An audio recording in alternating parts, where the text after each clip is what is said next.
Good evening, everybody, and happy Saturday. It is March 26, 2022, and tonight we're going to be walking around New York City, briefly talking about Apple. Yes, there's a lot of activity on Wall Street. Many analysts on Wall Street are expecting Apple to continue to grow its total addressable market, perhaps break into healthcare-related markets, as well as possibly an Apple car, which we will talk about today and more.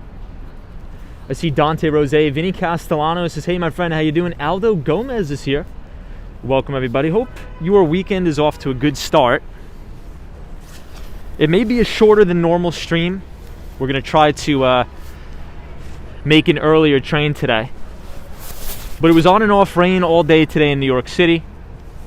So hopefully the weather improves as we're walking around. I see Tyson Hoakley is here. Edson says, gracias amigo, good to see you. Sally is here. Welcome everybody. WW says, hey Tom, glad I was able to make today's stream. Hey WW, good to see you. So we are very close to St. Mark's Place tonight, but we are going to be walking uptown towards Midtown Manhattan. Hot Tiger says, do you show yourself on camera? Yes we do, but very seldom. Very seldom do we do, but good to see you. Shauno is here, says hello from Michigan. Welcome, Shauno. Hope you're having a good one. Mike Skate TV says it was super warm today where I am. Yeah, it was like on and off. Oh, hey, what's up? What's the channel? So it's called Walks on Wall Street. Okay. So we stream around New York City and Miami, and we do like a finance show. So we talk about like different earnings reports and stuff like that. I like to watch like live streams too, like downtown when I'm home and I can't cool, man. Yeah. Yeah, I think. Yeah. Action Kid's a great guy. Yeah. Yeah, man. Yeah. Awesome. Man. Yo, but keep hey, it up, man. Nice meeting you. Thanks. Sure. Stay blessed. See you later. Vinny Castellano, good to see you.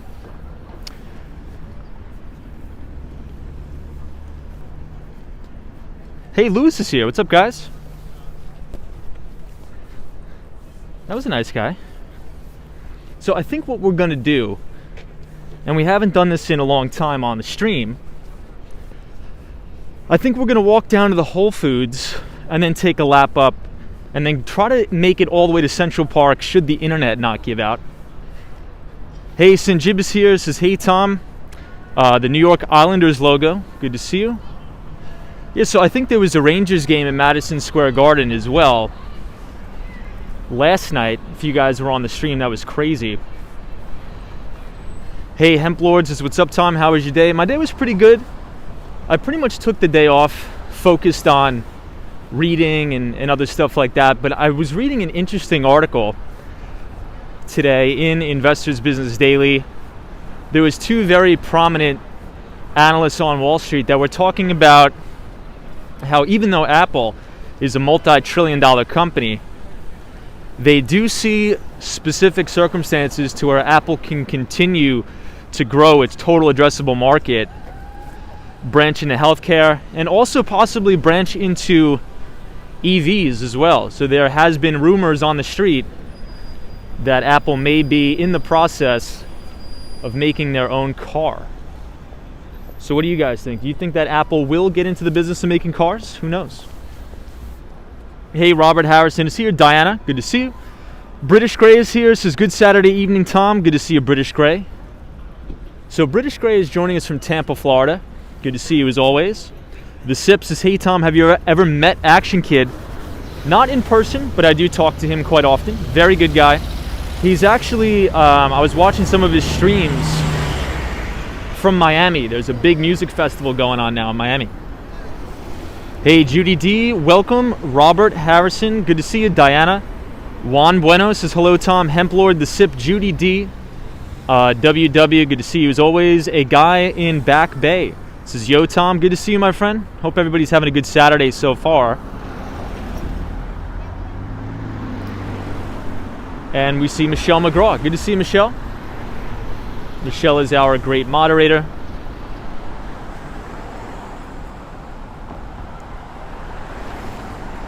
Hemp Lord says, thanks for the stream and thank you for sharing. Hemp Lord, hope you had a good start to the weekend. You know, it was raining on and off pretty much all day in the city. But supposedly, we're supposed to get a crazy temperature change in New York. It's supposedly supposed to drop down to about 27, 28 degrees, which is very uncharacteristic of the time of year.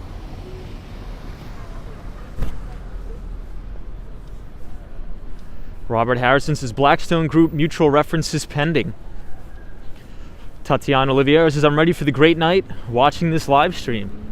Yeah, so I think we're going to walk around a couple of different neighborhoods we very rarely get to go to. Maybe we'll take a walk around Soho for a little bit, but I do want to head back up to where we used to stream all the time on the channel, Central Park South. And I want to take a walk around 59th Street, which is the Billionaires Row. But right now, this is the NYU sort of neighborhood. Hey, M Wall on the Run says, I knew I was old when the strobe lights on AK's concert were giving me a headache. Yeah, a lot of the EDM stuff can give me a headache too, but it is very popular style of music. Zebo Wang says, I love New York City. Good to see you. Thank you for joining. Cool Weather Farmer is here. Good to see you, Cool Weather Farmer. Hopefully the rain will hold out on us tonight. Michelle McGraw says, it's cold here in Ohio, Tom. It was snowing earlier. Yeah, Michelle, it's weird. I think that cold front is going to come all the way over here to New York. It's supposedly supposed to be like in the 20s, which I can't even believe. It's almost April. Gigi NYC says, good evening, Tom and everybody. Hey, Gigi, good to see you. We're about to cross over to West 4th Street. Shannon says, good Saturday evening, Tom. Hey, Shannon. Andy S. says, hey, how are you? Have a nice day. Good to see you, Andy. I'm having a good one. I love this wall here, very nicely painted. Hey, and we got Joey here. Good to see you, Joey. Hope you are well. Western Mass Dave says, hey, Tom, it's rocking in Miami. Yeah, Dave, there's that big music festival going on, which is phenomenal. Artham Z says, good evening, Tom. Hey, Artham, good to see you. Colin Watt says, it's even colder here in Yellowknife, Canada, Tom. Negative 16 degrees Celsius and light snow. Vinny Castellano says, love the Lower East Side. Tom, thank you. Yeah, so Vinny, isn't the Lower East Side your favorite part of the city, I believe, if I remember correctly? WC says 3 inches of snow in Kalamazoo last night. So I'm assuming that's Michigan, right? So everybody, I'm not sure who pays attention to basketball, but I believe the University of Miami has made the Elite Eight for the first time in school history. So that's actually probably going to be pretty interesting to watch. I may watch that game. So I haven't been paying attention to anything really in terms of NCAA basketball, but I'm probably going to pay attention to it now that I know that University of Miami's in there. Hey, the Mighty Bull says, greetings, Tom and others. Good to see you, Mighty Bull. Jay is here, says it's crazy. Judy D says, nice to see lots of people out enjoying New York. Yeah, I mean, the Lower East Side always seems to be a pretty popular place for the weekends. A lot of restaurants, a lot of bars and things like that. So obviously everybody knows on the stream, we usually don't have a conclusive topic for the weekends, but we're briefly going to cover Apple, because I was reading an interesting article in IBD today. Two prominent stock analysts, I believe one from Evercore, another one from Goldman Sachs, was covering the potential for an even more immersive and expansive total addressable market for Apple, potentially launching a brand new product in hardware, which would be augmented reality or virtual reality goggles or something similar to the Google glasses. Also, potentially Apple may announce an Apple Car. Hey, Buy the Book is here. Good to see you, Buy the Book. This is Hey Tom and everybody. Hope you had a good day so far. Buy the Book. James Bond says, Tom, I love Apple. Hot Tiger says, does Apple need any more money? Yeah, it's a little bit weird. So, if we think about the movements in the bond market's been moving like penny stocks, which is kind of crazy. So I was listening to a brief clip from Bloomberg over the weekend. I think it was Friday after the bell. But essentially, one of the managing directors, I believe she was from JP Morgan Chase, she was talking about the biggest flight to safety trade has been Apple, right? The consistency of the earnings, the consistency of the revenue growth. So it seems like anytime institutions have to de-risk, instead of going to cash, I mean, at least they could yield something by buying Apple. Very weird, but I think once that changes, or if it ever changes, I think it could be extremely bad if we see a lot of money roll out of Apple, because Apple's almost 6% of the index. By market cap, the S&P 500 is a market capitalization weighted index, so Apple's almost 6%, I think going on 7% of that. Hey, Bernard Friedman is here. Good to see you, Bernard. Hope you're well. Says, hey Tom, what's up? And welcome. Good to see you. G Hope says, imagine that. Clark Kent is snooping around the crime scene. Funny. WW says, knock Facebook out of existence. Yeah, Facebook has been a very controversial company. Very controversial stock. Dwart55 says, Apple eyeglass. Yeah. It's definitely possible. I think if that ever happens, there's probably going to be high demand for developers to make applications for AR and VR. I see Tiago Pereira. Good to see you, Tiago. Hope you're well. So here's one of the outdoor dining facilities here in New York. Supposedly, the city is planning to take these down, but I actually think they look pretty nice. At least some of them do. Savi is like, good evening, Tom and everybody. Hey, Savi. Hope you're having a good one. The Mighty Bull. Always good to hear from you, the Mighty Bull. Hope you're doing well. M Wall on the run. Good to see you. Jay says, have you ever tried Apple Studio Computer yet? Apple Studio Computer? No, I have not. Have you? What is that? Matthew P says, hello Tom and good evening, old chap. Good to see you, Matthew P. Ren 10 says, hey Tom, I just noticed you have members section in YouTube. Never heard you promote it. Yeah, I don't really promote it at all. If you do want to make a donation to the channel, that's fine, but I usually just do it for fun to hang out with everybody. But I appreciate it, Ren 10. But here's one of the interesting things about Apple, and I think Ren 10, you actually brought this to our attention. I mean, I think a lot of people knew it already, but you really brought it to the forefront. At least I think it was you. Intel used to provide a lot of the semiconductors or the chipsets to Apple, but Apple's really taken an additional turn to really bring everything in-house. And I think that started with a lot of the, computers or the iMacs. So all of the new, I think the previous two generations of the iMac had its proprietary Apple M1 chip.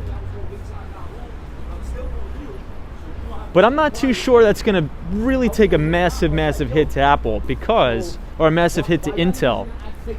Because, Intel provides a lot of semiconductors and chips for additional purposes, not only smartphones, but for IoT, the Internet of Things, and the like. Dwart55 says, have you ever gone to San Francisco or Silicon Valley? So that's a good question.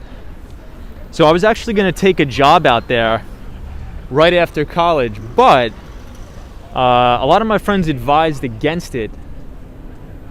And I'm kind of glad I didn't go to the Valley and take a job out there. There's a lot of good opportunities here in New York for tech sales. So that's why I sort of stayed in New York. But I'm very open to going to Silicon Valley. Also, I may want to go to San Francisco just to check out the Salesforce Tower and things like that. But what about you? Hey, Jay says, Tom, the new M1 chipset. Yeah, very fast, by the way. So everybody, check this out. There's about probably 90 or so dirt bikes across the street here. Check them out.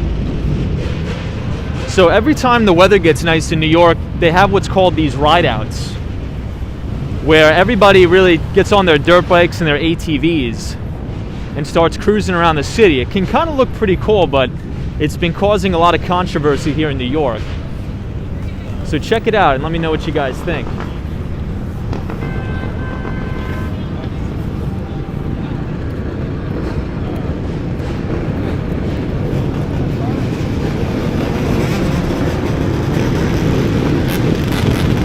Hey, John is here. What's up, John?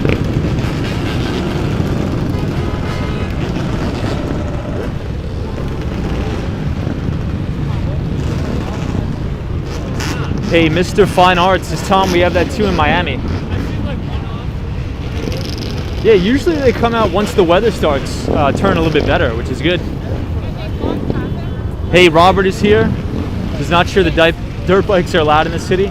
Yeah, I don't think they are either, but I mean, just as long as nobody's hurting anybody, I don't see an issue with it. But there definitely was a recent crackdown on it. Hey, Wendy England is here. Good to see you. Liff Anthony is here. Elliott Wave Review. Good to see you, Elliott Wave Review. And then John is here. Welcome, John. Thanks for joining. So we are at East Houston Street,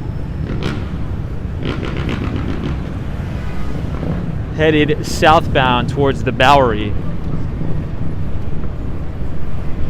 Hey, Pedro Vargas says, hey, how are you this evening? The noise is annoying. Yeah, some people say that.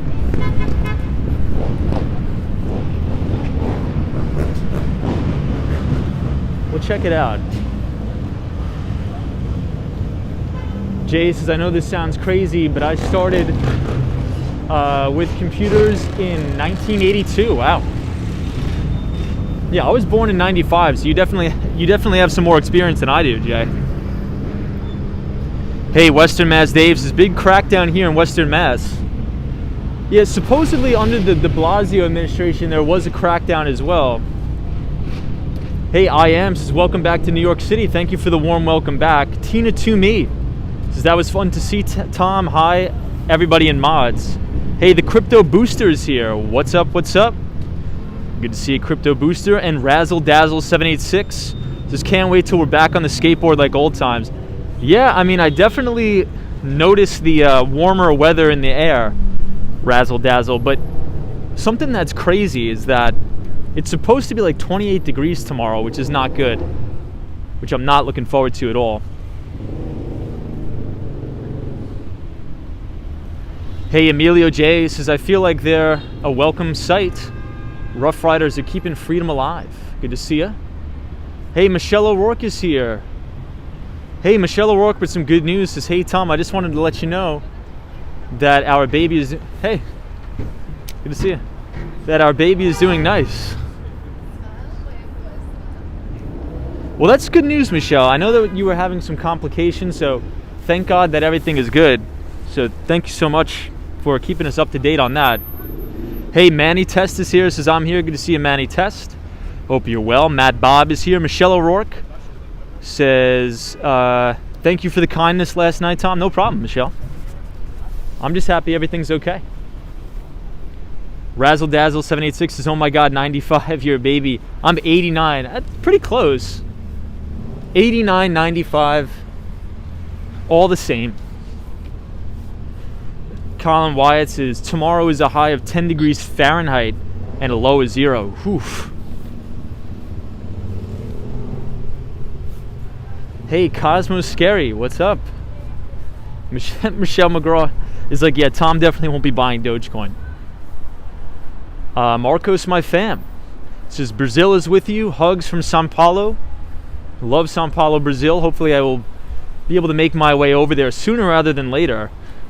Hey, WW says 98 here. Yeah, I think the 90s was a pretty decent time to be born. Cosmo Scary. Hey, Cosmo, you changed your logo, man. I like it. Very classic, Cosmo. Love it.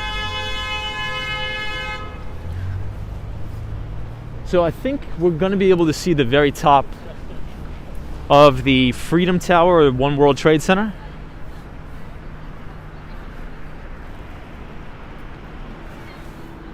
DJ Gaz says clocks went forward 12 minutes here in the UK.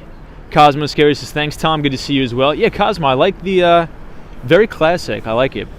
Efrain Lopez says the Ultra Music Festival is right now in downtown Miami. Yeah, so it is. You know, we were streaming the setup of the music festival down there. So hopefully everybody's having a good time down there.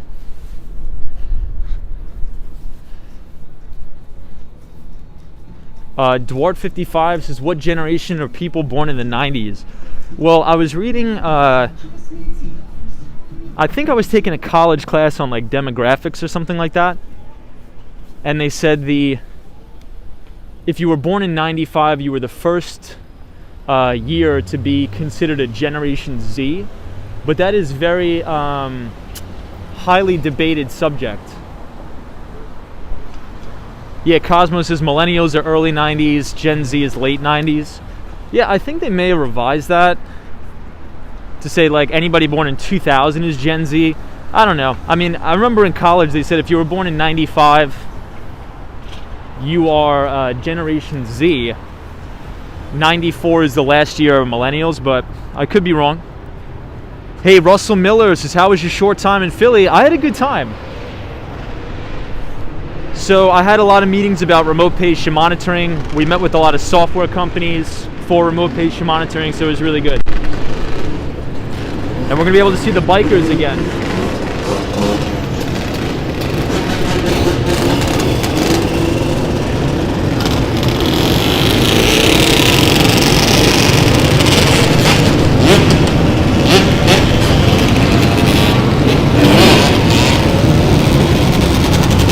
Troy 1995.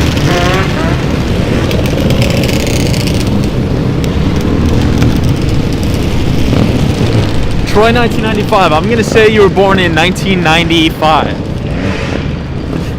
Hope I got that right.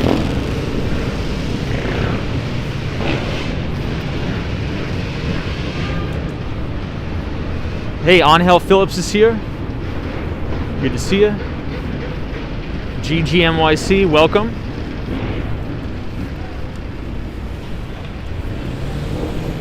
So Cosmo, I was reading an analyst report today from Dan Ives, and he expects that Apple is going to come out or launch an EV of its own. What do you think about that? And if that's true, if they do launch an EV of their own, where would they manufacture all those cars?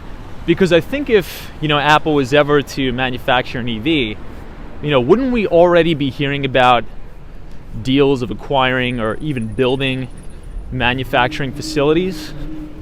I don't know. But I think that if Apple does come out with an EV of its own, I think that may be the only company that could potentially rival Tesla. What do you guys think? Love to know your thoughts on that.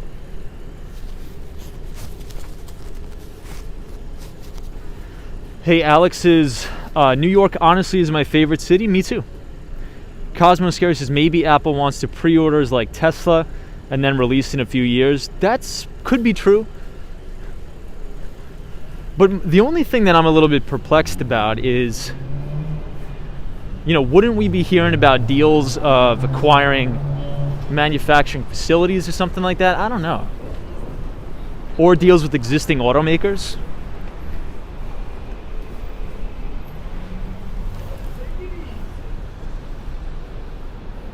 Hey, Troy 1995 says, there are people doing donuts in the intersection of New York City. Triple G says, hey Tom and chat, happy Saturday. Good to see you, Triple G. Thank you for joining. It's a very lively night in New York City, although the temperature is supposed to drop throughout the night. But it is a pretty nice night, not gonna lie.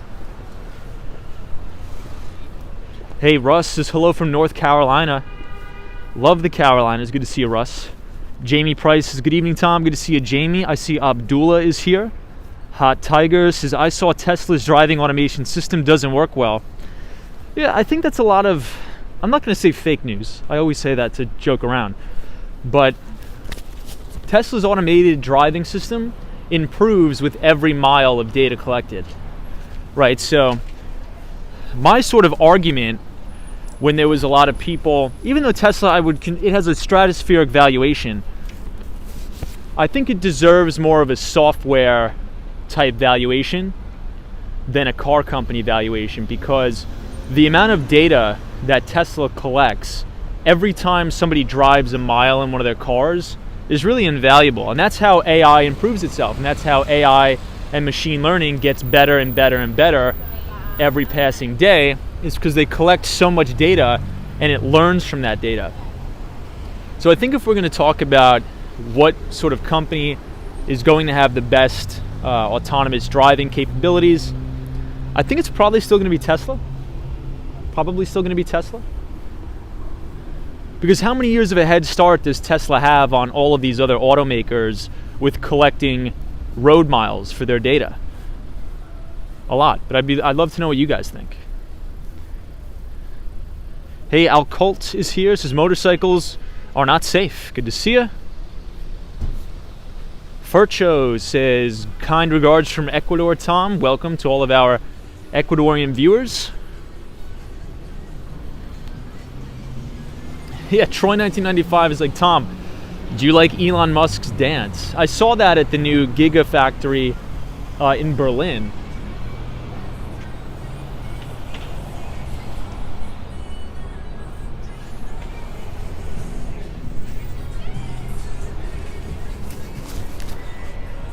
So supposedly all of these outdoor dining facilities are going to be taken down.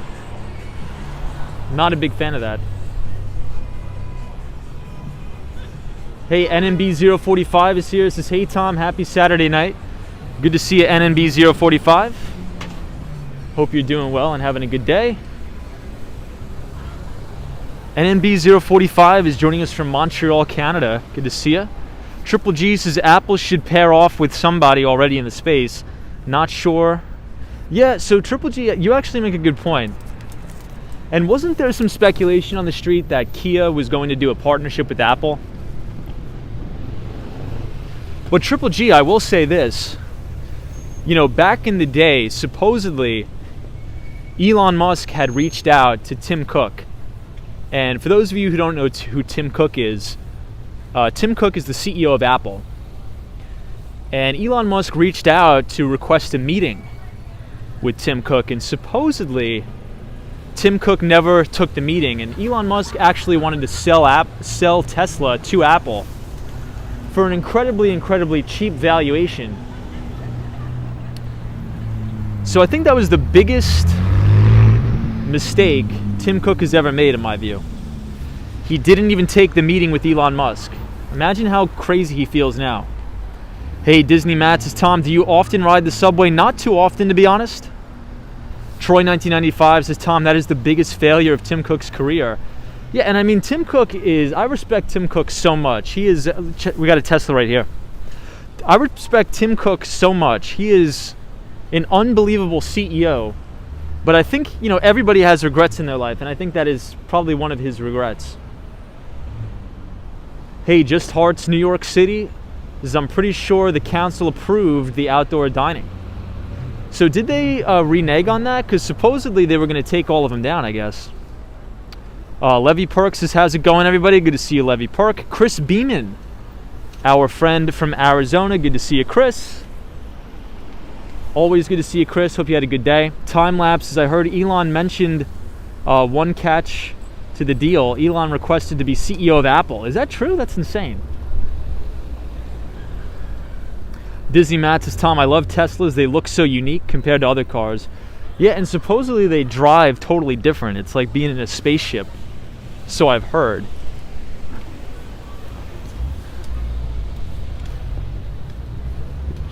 Good to see you, Jay. Hey, 48 is here. Says, evening, Tom. Great to see you again.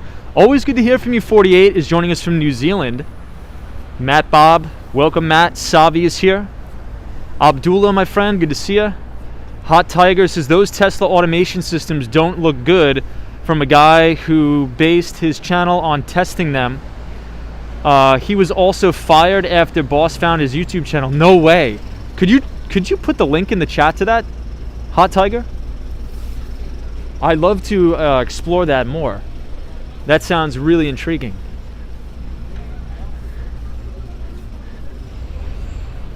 I wonder if the YouTube channel is still up. I'd love to see it. Hey, Tahoe Two Wheels says, hey, where are you abouts? So I believe we are on Mulberry Street now, and Kenmore, I think. So you know what? Now that we're near Little Italy, we might as well take a little walk around Little Italy, being that we haven't been here in so long.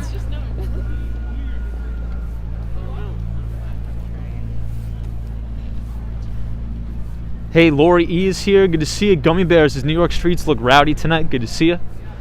Welcome, Gummy Bear. Lori E is here. Levy Parks is beautiful McLaren.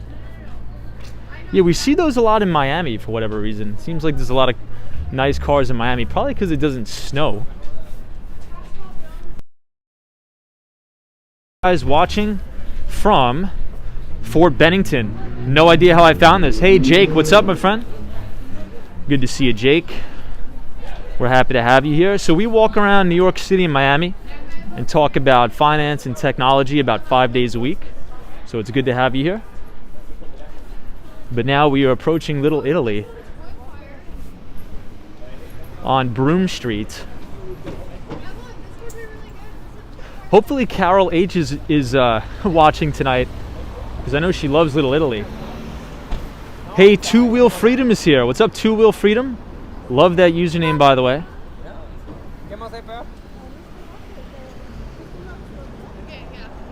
Somebody says, is skateboarding a good way to get around New York City? Yes. So during the summer we do skateboarding live streams, so we'll be doing these live streams on a skateboard. Santo is here, says good evening Tom and everybody. Welcome Santo. Wendy England, good to see you Wendy. Mike Smith is here. Santo, Tom AK, good to see you Tom. So this is Broome Street in Mulberry. This is, I guess you could consider it like the main area of Little Italy, or at least the most famous.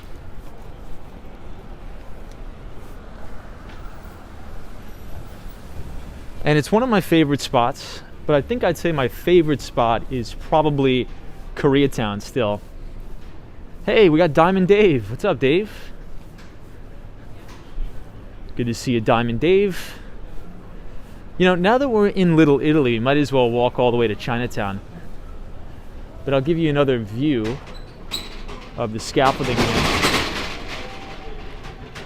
Hey, Louis Miguel is here. Says, hey, Tom from Birmingham, Alabama. I love it.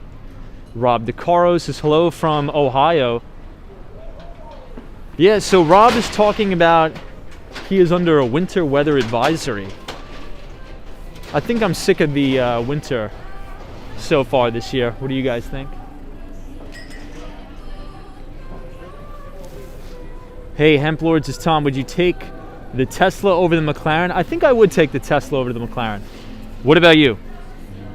So Hemp Lord, I think the real question is, would you take an Apple car, figuratively speaking, let's say if they came out with the Apple car, would you take that over the McLaren? Over the McLaren? Hey, what's up? Oh, V, yeah, what's up? Good to see you. While, man. What happened?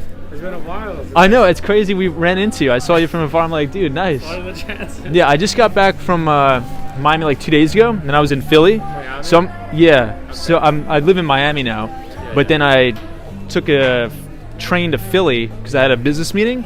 But I'm gonna be here for like probably like a week. So, Okay. but yeah. Okay, man, I'll hopefully catch you again, okay? Yeah, awesome, dude. Yeah. Have a good weekend. Take care, man. See you later, man.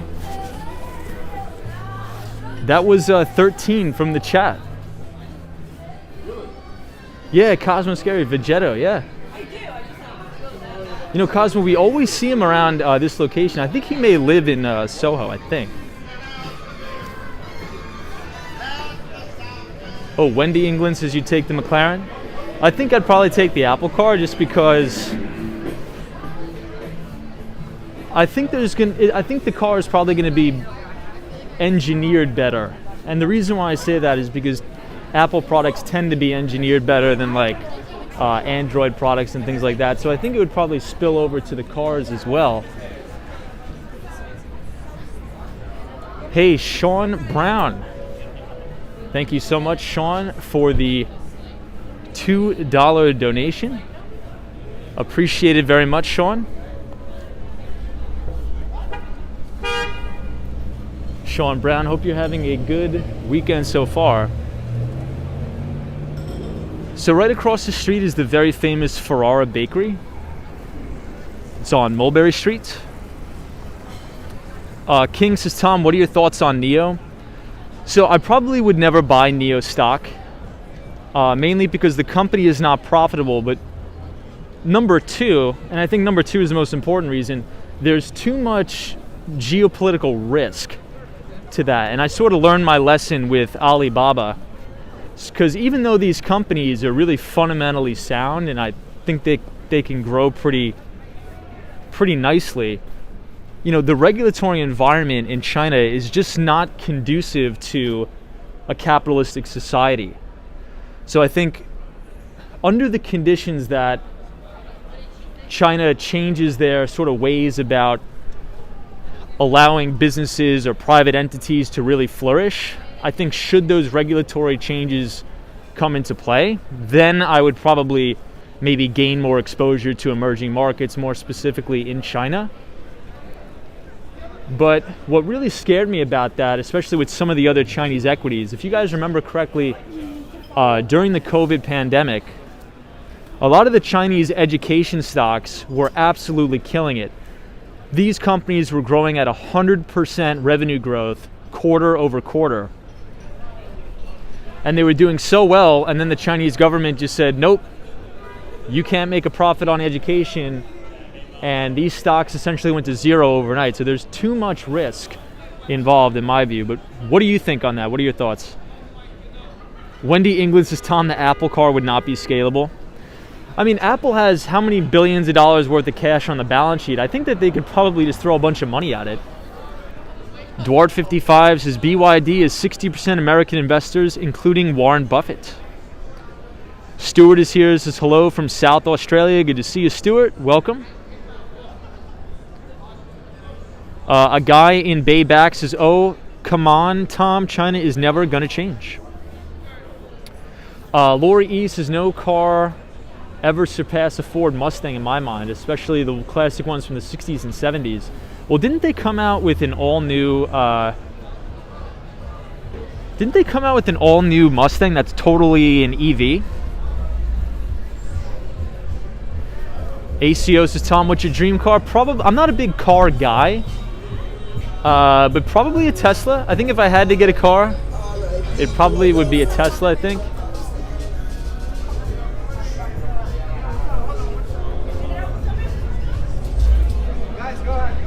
At least that's what, like if I could get one for free or something like that.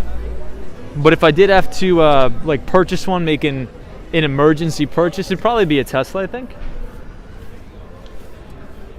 So here's some more of the outdoor dining setups here. Hey, Diamond Dave says, I'm staying with American-made cars for infrastructure reasons. Well, then you'd probably want to go with the Tesla. I think Tesla's probably the most American car company there is. Hey, Just Hearts New York City says, I think they might have a chance if they produce better quality products than Tesla. If it's a subpar, I'd say they got no chance. Yeah, that's a good question. I mean, that's a good observation there, but knowing Apple, I mean, the engineering of Apple products are extremely, extremely good quality, at least all the time. So I would say that, you know, if they make their car, the Apple car, the alleged Apple car, anything like they make the iPhone or the computers, I think it'd probably be manufactured pretty well. You know, we have had some reports. I was reading one analyst report. I think it was an equity research analyst from Deutsche Bank was reporting a lot of sort of cosmetic flaws in Tesla cars. I'm not sure how true that is or not, but they did say that nonetheless. Supposedly the paint quality is not very good on the Teslas. Diamond Dave says, good choice, Tom. Good to see you.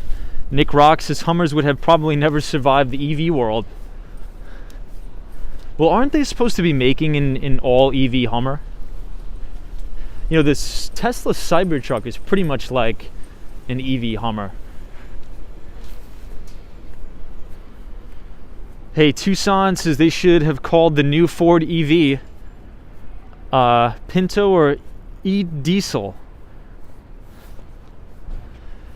Good to see you. FredX is here. Welcome. FredX says, which stock will benefit most from the growth in home healthcare? That's actually a good question. Potentially Apple. Potentially Apple, as weird as that sounds. And that is sort of the topic for tonight. Let's wait to cross here at the light. So healthcare is perhaps the biggest potential source of growth for Apple, but the company's focus on healthcare remains unclear. But I think Apple already has the infrastructure in terms of the Apple Watch for monitoring. I mean, they could essentially flip a switch and turn the Apple Watch into a fully sustained remote patient monitoring device. So I would say Apple. What about you guys? A lot of people would say like Teladoc, but I mean, I think Teladoc is too specific, and it's probably going to be a big acquisition target now that the stock is beaten down. I mean, Amazon or Apple could come up and scoop that company up for pennies on the dollar. Hey, RJ is here. This is Hola Tom from Colorado. Good to see you, RJ. Hope you're having a good one. We are in Little Italy tonight, walking around. Yeah, King says Samsung can too then. Yeah, Samsung does have a lot of wearables. You're right. Pixelogic says, will the Apple car come with an Apple Care plan? That would actually be a pretty interesting play. Like, take all the car insurance in-house, maybe. Tom Burke says Apple would have a difficult time competing with Mercedes-Benz. So why do you say Mercedes-Benz specifically, Tom? I'm very curious. Hey, Long Island Duck says cross that green, not in between. Good to see you, Long Island Duck. Hope you're well. Nick Rocks says nothing can replace the H2 Hummer. Hey, Falcon Space says everything Apple touches turns to money. Yeah, that does seem to be true.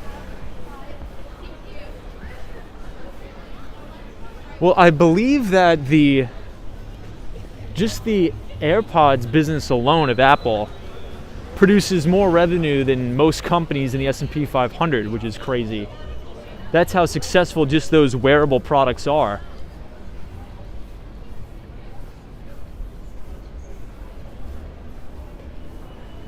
Wendy England says, Tom, the Apple car hooked up to the Apple Watch, you can monitor where it is. Yeah, I think they would probably also make something like, maybe your Apple Watch is the key to your Apple car, so you could start it up remotely, something like that perhaps.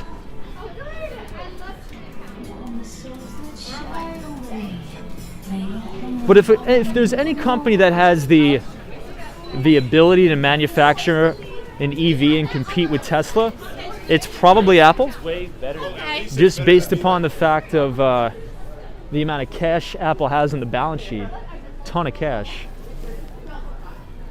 Yeah, Western Mass Dave says, Tom, AirPods big time revenue generator. Diamond Dave says, I got Apple stock last week.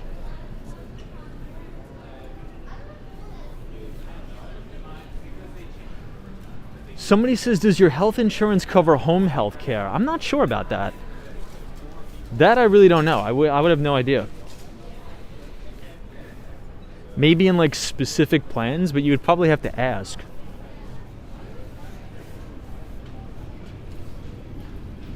So here's one more look at the outdoor dining setups here.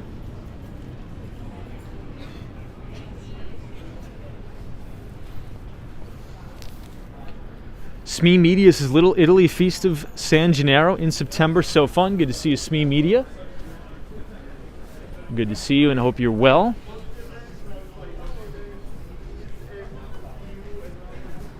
So I'll let you guys decide. Should we venture to Chinatown or should we head back up? Let me know. Let me know in the comments. I mean, we might as well do a walk around Chinatown now that we're here, right? So this is Canal Street.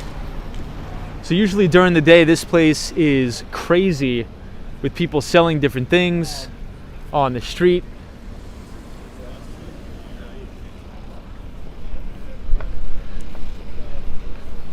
Hey, Mark Ashley, good to see you, Mark Ashley.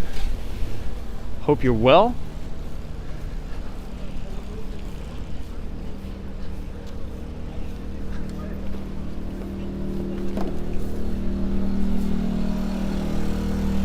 Yeah, Western Mass Dave is like, Tom already there, take a lap. We'll take a lap, we'll check out these lanterns.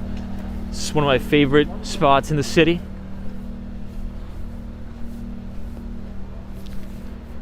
Hey, Santo is here, this is Chinatown, good to see you, Santo. Hey, Sherry Rodrigo, this is Chinatown, please. Tom, good to see you, Sherry. If you guys are enjoying the stream, feel free to give a thumbs up on the stream.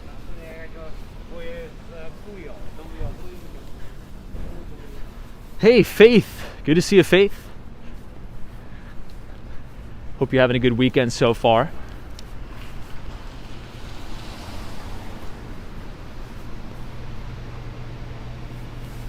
So this is 79 Mulberry Street.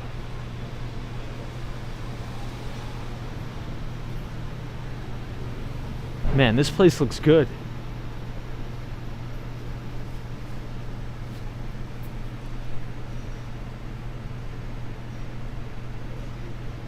You know, I actually had ramen today near NYU, New York University.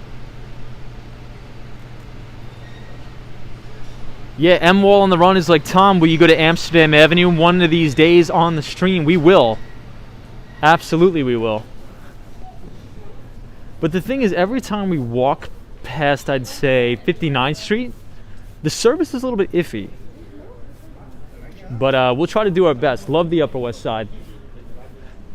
One of my favorite places in the city.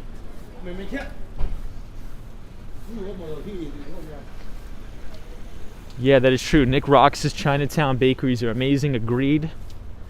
There's a couple of them here that I go into all the time, but they close early.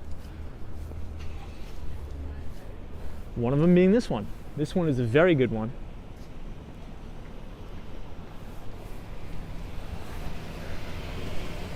So this is Bayard Street. Yeah, Theresa Roberts is good and cheap. Very affordable. So here's a video of the lanterns from this angle. Beautiful here. Bettino, good to see you. GGMYC says, yeah, it's been a while since you've been in the Upper West Side. It has. I think it's been almost like 2 or 3 months. Darrell B says, you're making me hungry, Tom. Love Chinatown. Yeah, this is one of my favorite spots in the city for sure. Hopefully when the weather gets a little bit warmer, we'll be able to stream over the bridges. Brooklyn Bridge. But I'm going to show you guys my favorite soup place, which is right at the end of the street here. I'll show you guys, but supposedly it's closed until the renovations are complete. But rest assured, once those renovations are complete, I will be there. Yeah, just Hearts, New York City says, always festive and lovely. Hey, Ruben is here. What's up? Good to see you, Ruben. Nick Rock says, Tom, you have to come to the Jersey Shore delicious Italian bakeries. We'll definitely do that in the summer, 100%.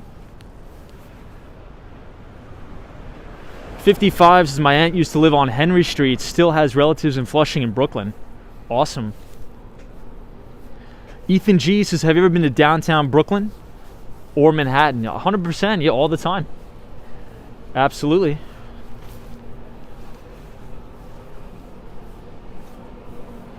Ruben says, what's up, Tom? Good to see you too. Hope you're having a good weekend so far, Ruben. Always good to see you on the streams every time you check in. I appreciate it.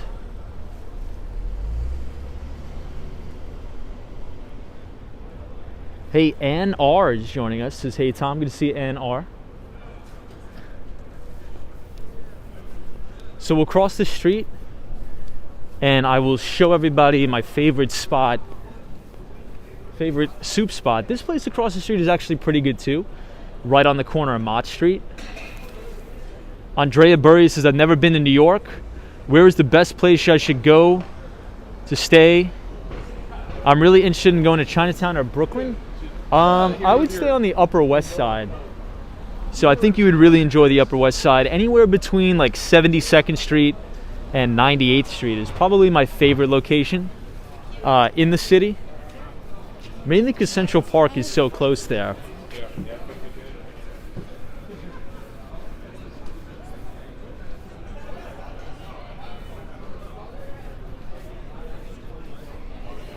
I think this place may be new. It says the Chinatown Ice Cream Factory. Has anybody ever been here?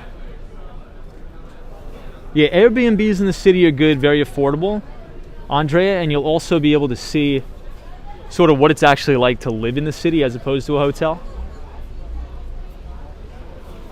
And R says, Tom, do you live here or Miami? Both. So I spend my time like 50-50 between New York City and Miami. So 50-50. Man, it smells so good down here. I may have to get something to eat.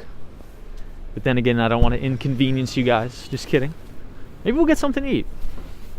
Hey, Lena Sandoval. Good to see you, Lena.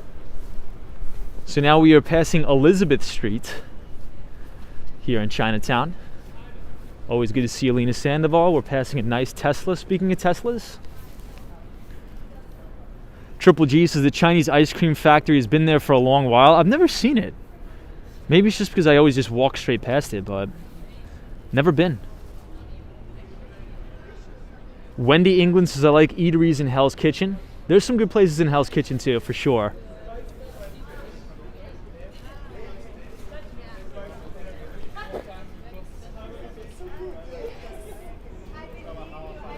Smee Media says go for it, Tom. Good energy. Nick Rock says we could help you choose. All right, we're going to call that tentative. We may. So I think this is the Tesla Model Y here.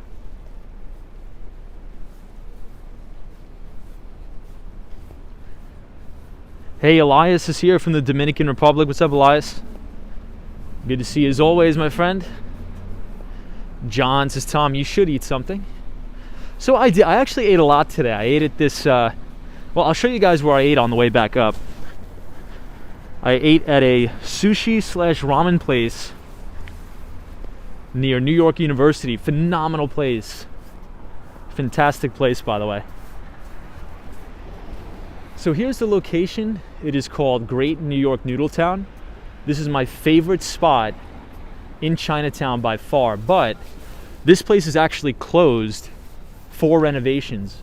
But if you want to go here, it's on the corner of Bowery and Bayard Street. And it will reopen on the 1st. Hold on, let me try to zoom in. On June 1st.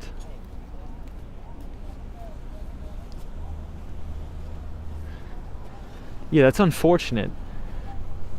But it looks like they're going to be doing some renovations. It says we will be closed for renovations until June 1st. But it's going to be under the same management. But this place is fantastic. You guys have to check this place out.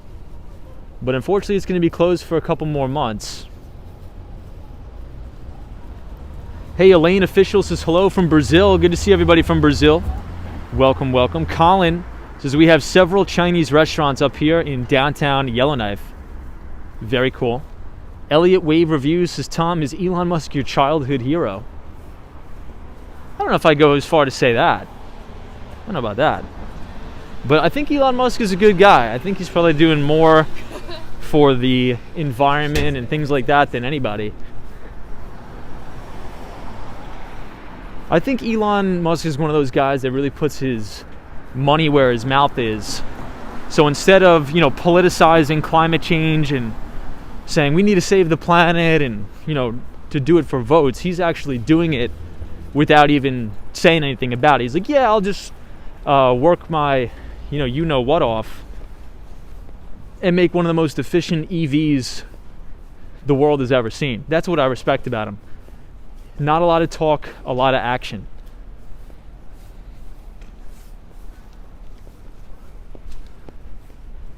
All right, so here we are.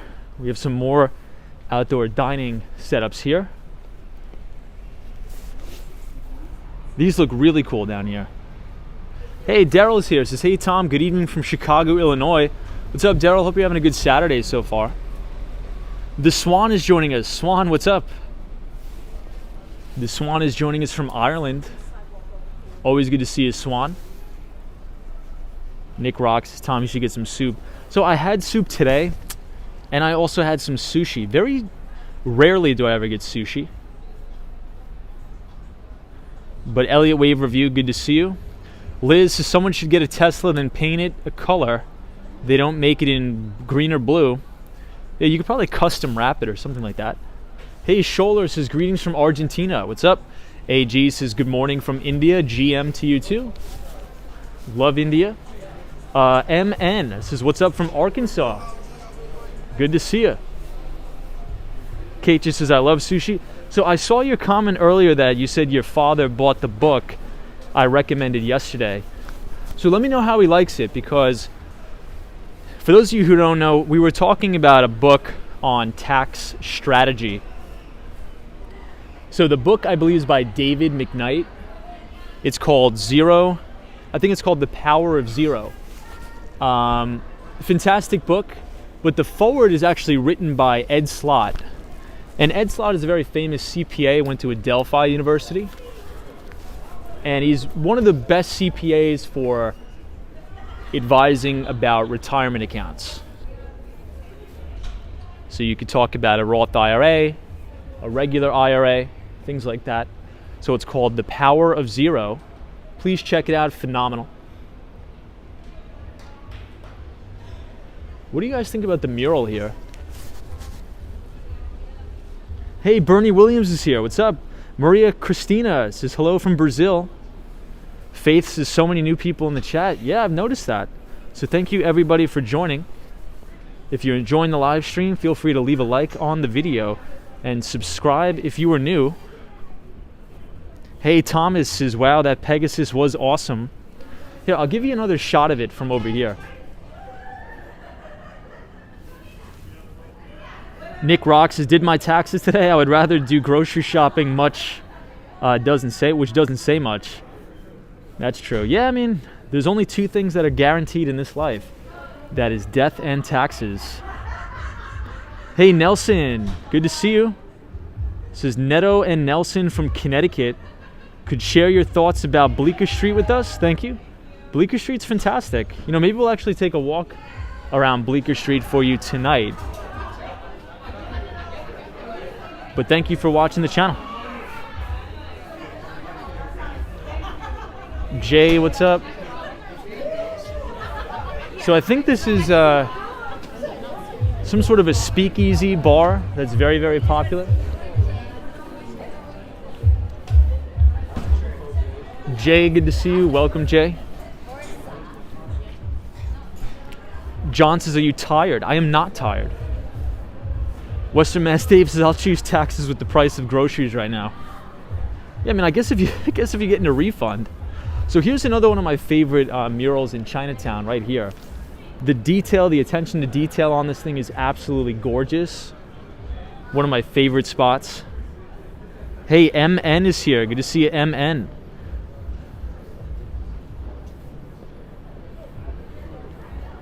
MN says, I still have not got my tax return from 12 months ago. The IRS still owes me $1,865. Wow. It's about a year.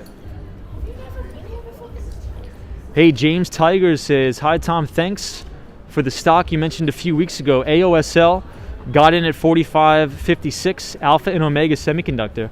Yeah, no problem, James. Appreciate it. Hey, Darksmith says, love the Chinatown strolls. No problem. So a lot of the stocks we talk about, especially in the newsletter, so these are a lot of the things I'll mention is for obviously educational purposes. So I am not responsible if you make or lose money. But I appreciate everybody watching and listening and learning. But if you want to read the newsletter where I write about a lot of those companies, if you type !news, NEWS in the chat, the Nightbot will drop the link to the Behind the Street newsletter where I cover a lot of the specific securities, and I publish a lot of my equity research for free for anybody who wants to read. So check out the Behind the Street newsletter. You could also follow us on Twitter at Walks Wall Street, where we continue the conversation about stocks and everything like that. So here's another one of those Pegasus things, I guess. Beautiful. Hey, Santos' beautiful mural, Tom. But James Tiger, congratulations for your success. Hey, Mr. Morris says, hello from Fresno, California. Is this real? Good to see you. Love Fresno, California, by the way. Frencho says, Tom, question please. Elmhurst is near your position in New York City? So it is not. Elmhurst is Queens, and we are in Manhattan. So a little bit of a different neighborhood. WW says, I'm incapacitated mentally. Jeez. Hey, Raul Rocco is here. Good to see you. Thomas is here. Good to see you, Thomas. Smee Media. This is the Friends TV apartment exterior. I think it's not far.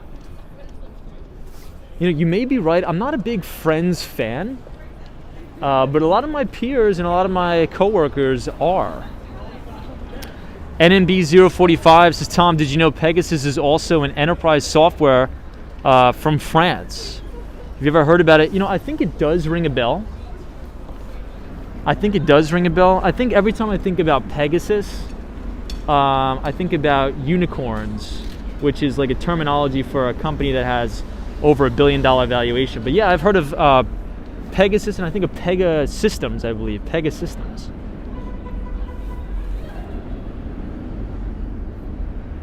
WW's like, I did not expect you to read that out loud. So we'll take another walk down here. Or let's see what's around the block. Looks dark and cold down there. We'll go down there in the summer when things start to thaw out. Well, we'll take one more pass at this mural here, which is one of my favorites. Elliott Wave Review says, Tom, what do you think about BlackBerry? So I think BlackBerry disbanded all of their hardware and they are going to a full software company. But I don't really think much about BlackBerry, to be totally honest. What about you, Elliott Wave Review? Any interesting insights? Hey, Sunshine Solar City, good to see you. Wow, check out the vibe of this street. Very cool. Faith says, Tommy, you buying us late din. I'm hungry.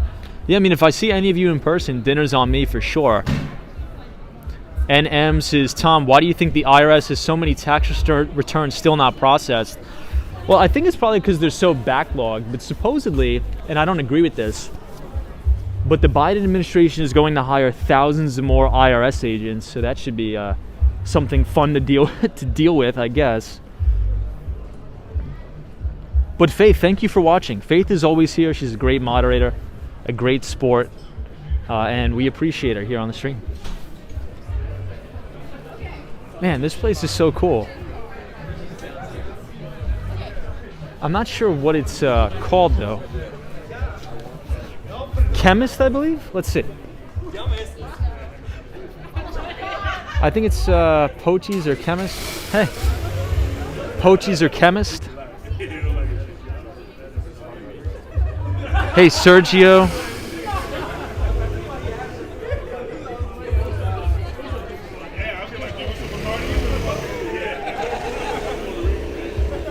John, good to see you. Tony Lagis, the one and only, says, hello, Tom, from Australia. Love Australia. Good to see you, Tony. Hope you're doing well.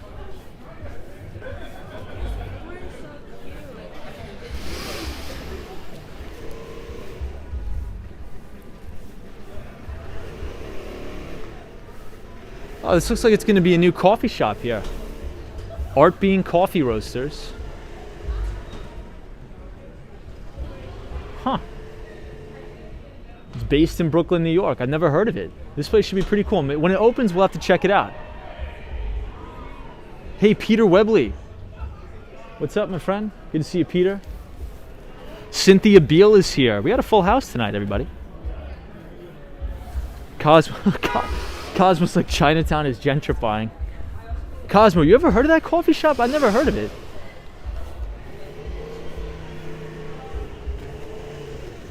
You know, you see a lot of those Vespas in Miami, not really in New York. Hey, El Feo is here. Mr. Fine Arts is here. Good to see you, Mr. Fine Arts. Faith Collin, good to see you, Faith.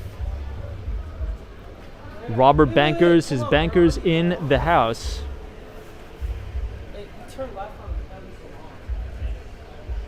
Check out the architecture with the scaffolding on these buildings. Phenomenal. Hey, Sergio Danielle, welcome.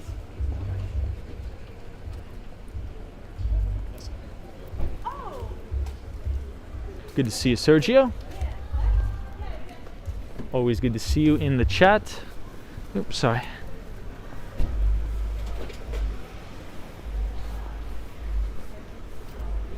What's my favorite dim sum dish? I would have to say... That's a good question. What is yours?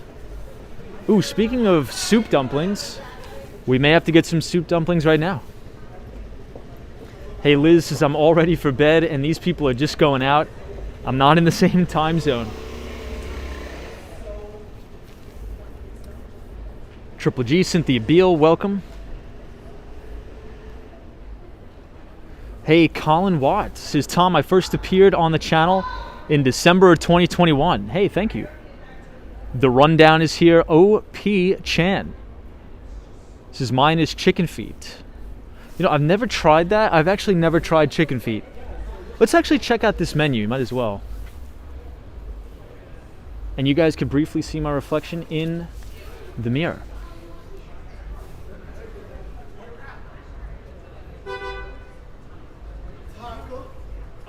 I'm going to say shrimp is probably mine.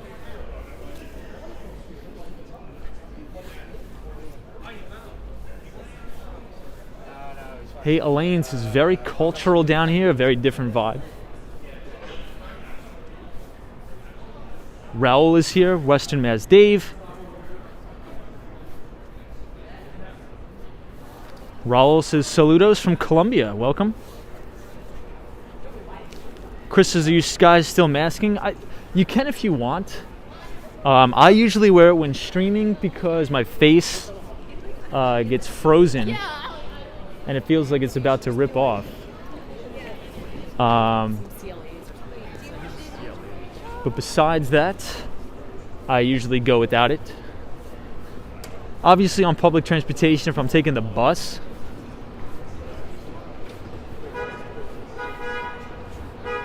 so this looks like this is a some sort of tea shop here. Hey, Ramsey says, hey Tom, how are you, bro? Best wishes from Egypt. Very cool. Thank you everybody watching from Egypt tuning in. We appreciate it very much. So we're gonna head back uptown, everybody. We are in Chinatown, so we'll walk back through Chinatown, back through Little Italy, and up towards the Empire State Building.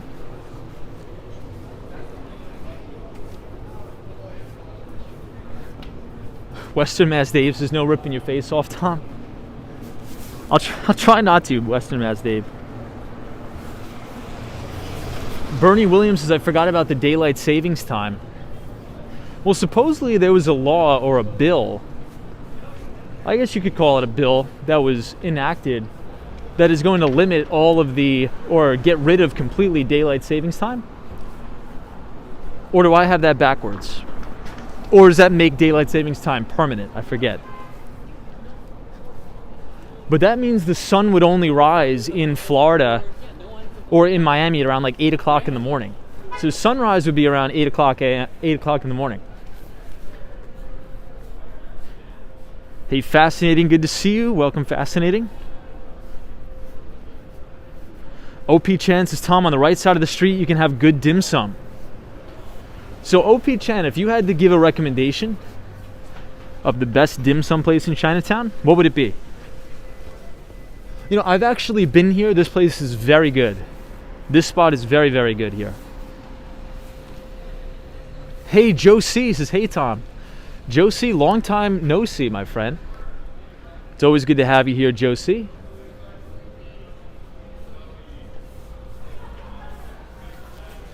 Michelle McGraw is here. King says, yeah, it was to get rid of daylight savings time. Cindy says, I miss Manhattan. I pray that I can go back again someday. Please come back. I think you're going to enjoy it. MN says, also have to make a bill to make weed federally legal. Agreed with that. D says, are they debating at which time to go with? Smee Media says, I think the bill passed the Senate as well. I think so too. Eeks' House must pass it, and the president has to sign it. It's not done yet.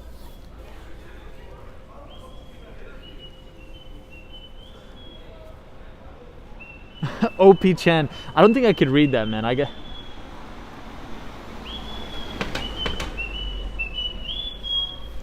think that's my biggest regret, is not learning multiple different languages. But I guess it's in the works. Process in the works.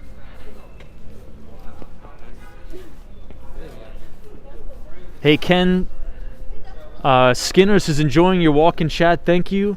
From Ken in Western Australia. Hey, thank you, Ken. Appreciate you joining the stream. And hopefully we have you here for more live streams in the future, Ken. So thank you very much.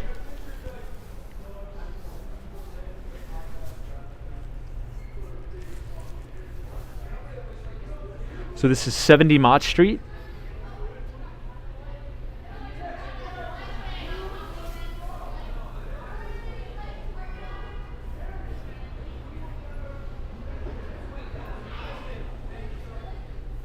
Yeah, Cosmos is Tom. By the time you're 30, you could probably learn 2 languages at least. That's the goal.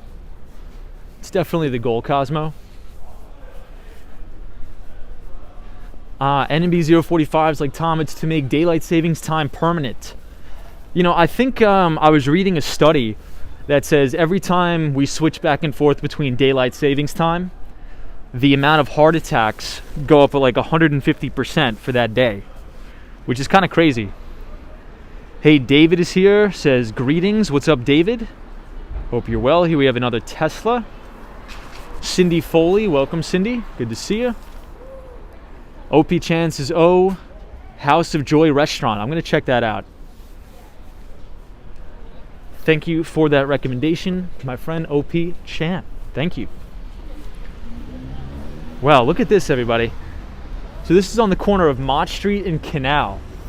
Check out the architecture on this building.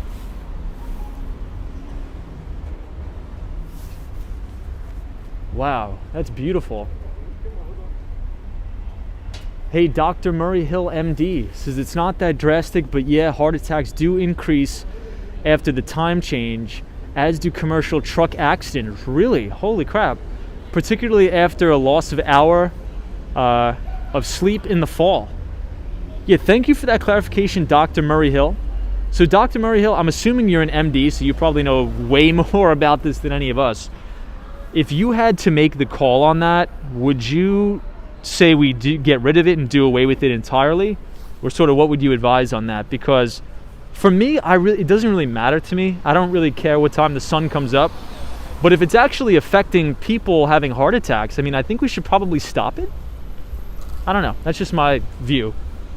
But thank you for the comment on that. Appreciate it. And hopefully you're enjoying the stream. Hey, Liz is here. Welcome, Liz. Good to see you.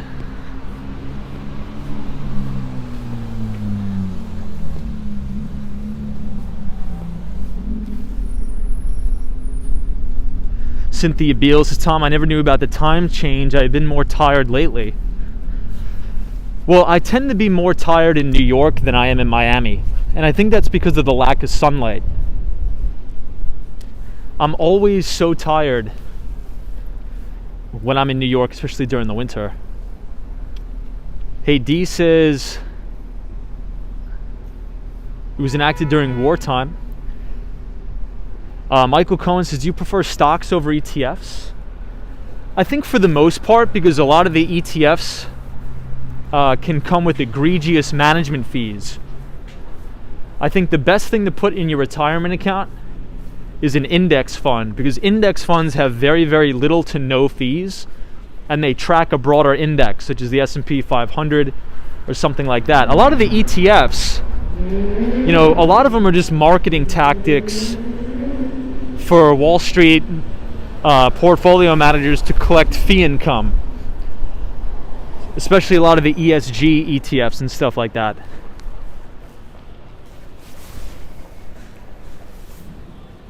Time lapse says ETFs usually around 1% in fees. Yeah, I mean, if you buy, you know, let's say if you dollar cost average into an index fund that tracks the S&P 500, you're probably going to pay like a fraction of a percent. Hilga Go says, are you taking vitamin D? So I don't. I stopped taking it when I moved to Miami, but I should probably take it when I'm here. Hey, Furcho says, Tom, we watch your channel every night in Ecuador with my family. Hey, awesome. Well, thank you for watching. I really do appreciate that. This is a very good coffee shop here in Chinatown. David says, what is the street name? I believe this is Hester Street.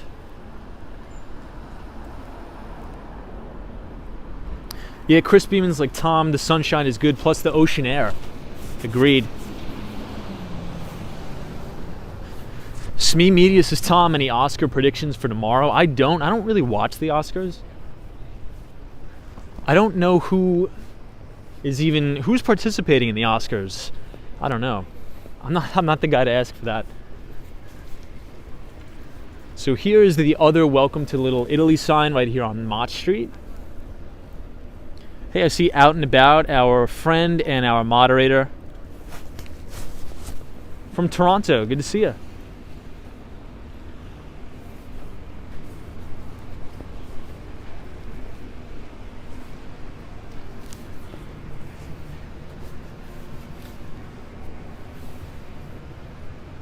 Cindy Foley says, I don't watch them either.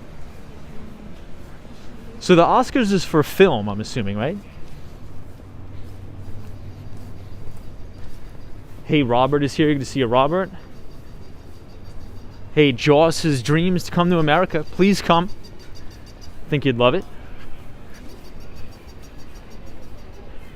Somebody says Amy Schumer is co-hosting the Oscars. Then again, I also don't have a TV, so it's probably going to be hard for me to watch the Oscars, being that I don't have a TV. So this is Hester Street on the corner in Little Italy. Hey, Jamie Massetti, good to see you.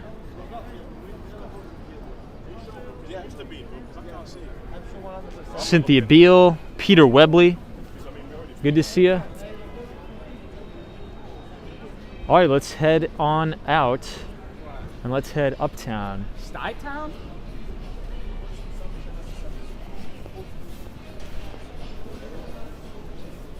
Hey, Grant Link says, hello, Tom, and everybody. Hey, Grant, good to see you. So, Grant, we were having the debate tonight about if we think Apple will start to develop an EV.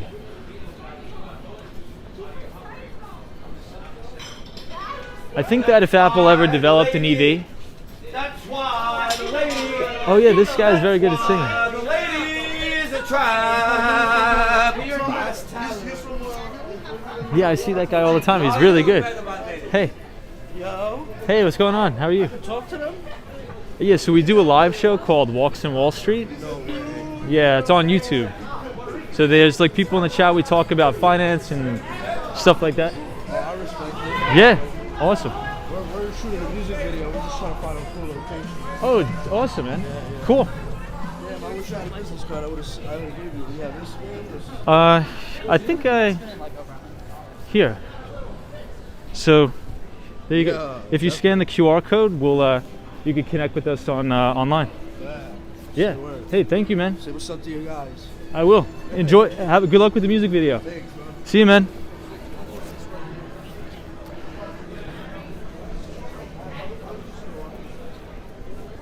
Hey, D says, oh, D's here. Good to see you. Hey, the RT440.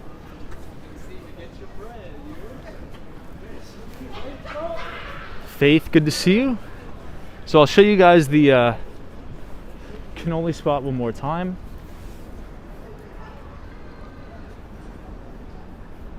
Hey, Dennis Henry. Says no one is a stranger to you, Tom. No, everybody is pretty cool. Everybody's been really nice to me so far. Jamie Massetti says, Tom, do you think they will end the vaccine mandate soon? I think it's already pretty much ended, isn't it? Well, I think in New York, I'm not sure about the mandates, but I think that for indoor dining, I think it's indoor dining. I think there's no proof of vaccination. I think that's sort of what it's called, or at least they rolled it back or whatever.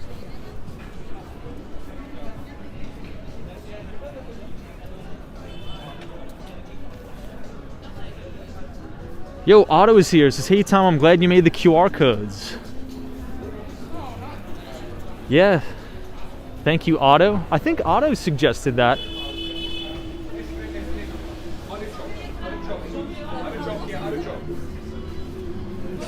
Make that movie. Make that movie. Hey, somebody says Apple has a car, but it's just a secret.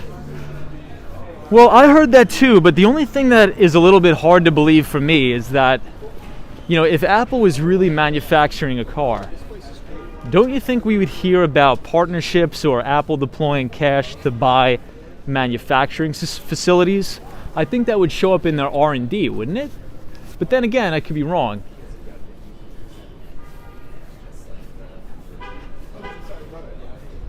Hey, Guffy Girl says, I'm in New York right now. Well, please enjoy New York. No, I think tomorrow is going to be really nasty weather, so enjoy it tonight. But thank you for watching. I'm sure.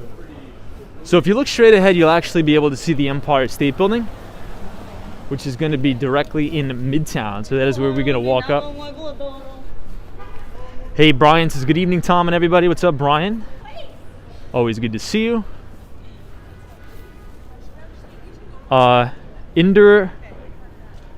Andri says Apple actually worked with Kia to release their new EV. Yeah, so that was supposedly, we were talking about that a little bit earlier in the stream, but supposedly that was all fake news. Supposedly Kia came out and denied that they were ever in talks with Apple to manufacture or even develop a car. And I remember when that news came out, Apple stock actually popped like 2 or 3%, but faded for the day. I remember that day specifically. I actually saw it come across the Bloomberg terminal in real time. Hey, Tom Burke, what's up? Says Tom, agree? If I'm sorry, man, I don't have cash. If Apple was making headway in the car business, we would have some idea by now. Yeah, but I mean, so Tom, you make a good point. So here's my whole thing about the Apple car. I truly believe if there's any one company that has the ability to dethrone Tesla, it's Apple. Because not only do they have the engineering wherewithal, we have a Tesla right here. Not only does Apple have the engineering wherewithal, they also have the cash. I mean, I think Apple has more cash on their balance sheet than some small countries have GDP output. So I think if they really wanted to throw a lot of manpower behind it, I think they could actually do pretty well. And if they manufacture the car, anything like they design their phones, I think it'd be a pretty good product. Because the design of the Apple iPhone and the iPad, these are great designs.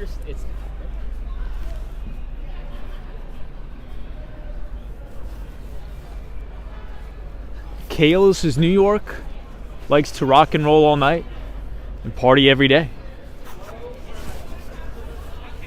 Liz says, LOL, good thing I own both those stocks. Yeah, so Liz, I own, well, really I have exposure. Wow, look at this bar here. It's really rocking tonight. So Apple has such a large market cap. And knowing that the S&P 500 is a market capitalization weighted index, I believe now Apple makes up almost 7% of the S&P. So even if you just buy the S&P, you know, the S&P is going to have a really, really tight beta with Apple. You know, if Apple moves 1% or 2% in a day, you know that the S&P 500 is probably going to move too. based upon this is a high weighting. Inder Andy says, I own VOO for the long term. Yeah, I own VOO as well in my IRA. So VOO, what Andy is talking about, is the ticker symbol for the Vanguard ETF that tracks the S&P 500, and that has an extremely low expense ratio. And I think in investing, that's the most important thing. It's the most important thing to have is just keep your fees extremely low. Because a lot of the mutual funds on Wall Street will charge you egregious fees and actually have underperformance, believe it or not.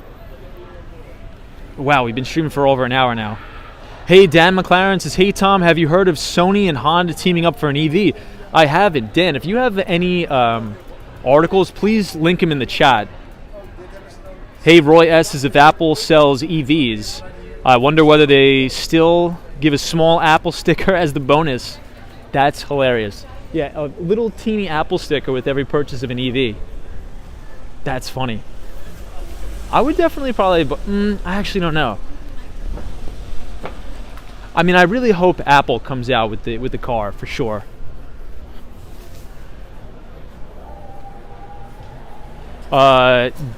Big Dog Pound 1 says, do you go aggressive on you? I'm not sure what that means. Chips and Dip. Good to see you, Chips and Dips. Says, if Apple makes an EV, will it have windows? I would assume so.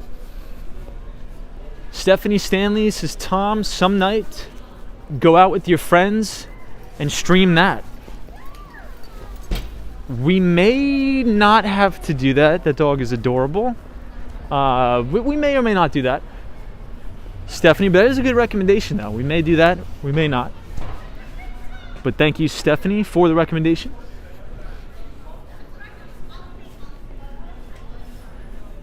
Yeah, that's another good point. So somebody's saying the EV charging is very hard in New York. The inside of this place looks crazy cool.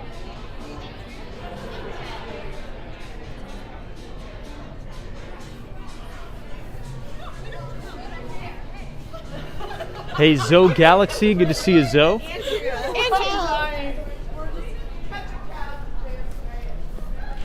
This is Tom, are you in Midtown or downtown? So we were supposed to be in Midtown tonight, but we took a little bit of a pit stop in Chinatown, as well as Little Italy. But now we're going to be headed back up there. But now we are on Prince Street, near Prince Street Pizza. Wow, look at all the trash here.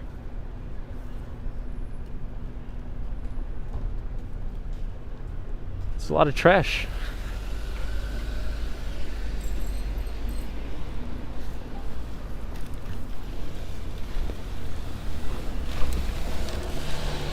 Hey, Miss Brown Eyes, what's up?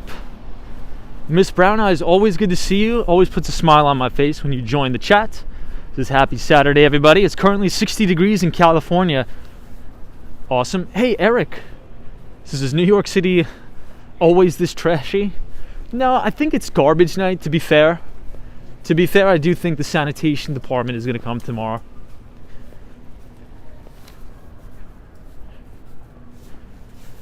Dog Pound says, is VOO an aggressive fund? No, so VOO actually tracks the S&P 500.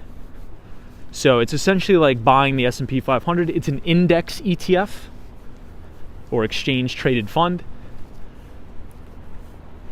So it is the exact same thing as buying the S&P 500. All the same dividend exposure,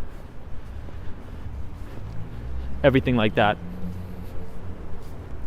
But on Monday, everybody, I am going to be sending out the 20th edition. I can't believe it's already 20 editions already of the Behind the Street newsletter. Oftentimes where we do in-depth securities analysis, we talk about different stocks. I let everybody know which particular companies I'm looking at and watching. We not only cover the US equities markets, but we also cover emerging markets and commodities.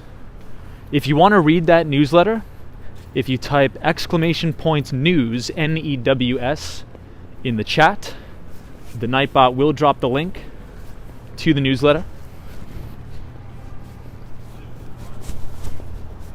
And thank you everybody for reading so far. I do appreciate it.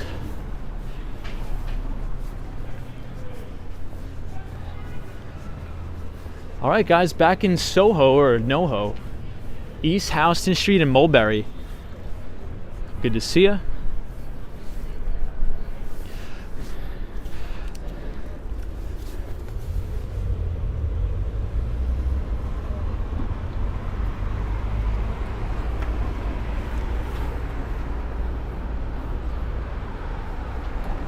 John says, can you send the newsletter to me? Yeah, if you click the link.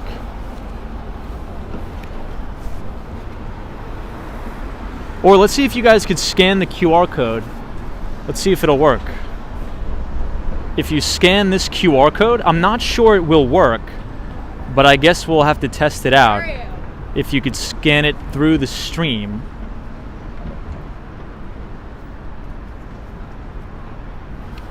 Mel says it looks pretty empty for a Saturday night.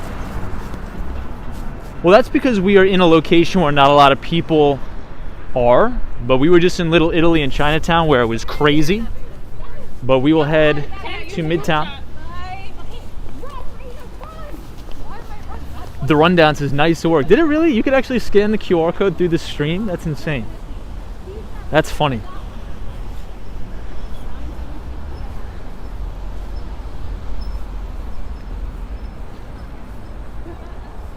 Hey, Ramsey says, Tom, is it cold? It's a little bit cold, yes. And I think it's going to get colder as the night progresses too.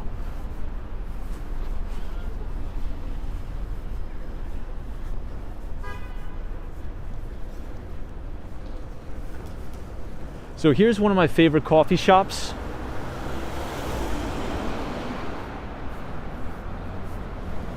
Yeah, photos from around New York, you're right. I just thought it would turn out really blurry, so I didn't know if it would work or not. But this is one of my favorite coffee shops in New York. It is called Gasoline Alley Coffee. Must go. Very beautiful here. Cora is here. Good to see you. Melissa 2087 says, I haven't been to Soho area in a long time. Thought it was busy, or guess not. It's very busy during the day.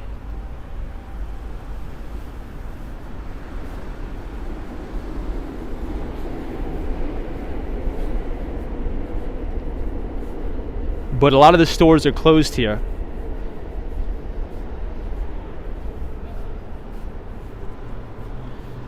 Zoe Galaxy says you're almost there. That QR code can use, no problem at all. Very cool. Yeah, so if you scan the QR code, you'll be able to punch your email in. And every Monday night at about 9:30 Eastern Standard Time, you will receive the newsletter. Hey, Kelly says, how are you? I love the accent. Thank you, Kelly. Kelly, thank you for joining. I appreciate it. But we're about to walk past New York University. Maybe we'll go to Washington Square Park, but I'll leave it up to you guys.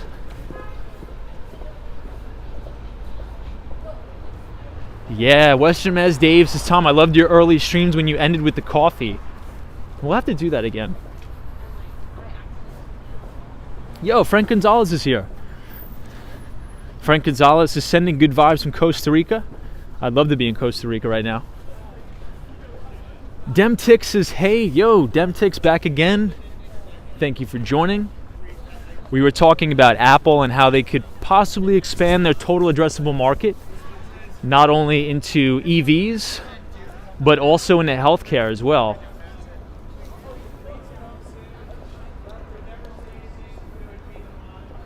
So let me know, guys, do you guys want to go to Washington Square Park tonight? Or should we head over to St. Mark's Place? So I'll leave that up to you guys. So we could either go to Washington Square Park or St. Mark's tonight. Let us know.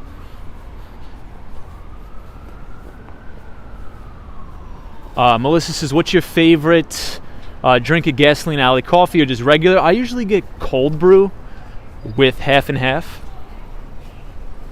because cold brew I guess is a little bit less acidic. Is that true? I don't really know too much about coffee, but Cold brew half and half.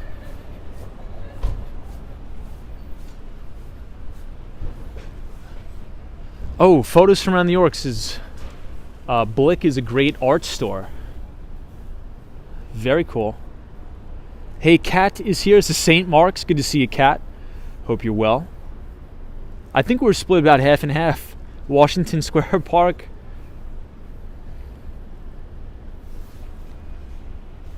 So we'll do Washington Square Park tonight, just because St. Mark's is. Maybe we'll do St. Mark's tomorrow night when we do the Markets a Look Ahead stream. So next week on Wall Street is going to be a busy week. A lot of economic data coming out. So we will be doing a Markets a Look Ahead stream. We'll be covering earnings reports, key economic data, inflation reports. So we'll do all that tomorrow, I promise.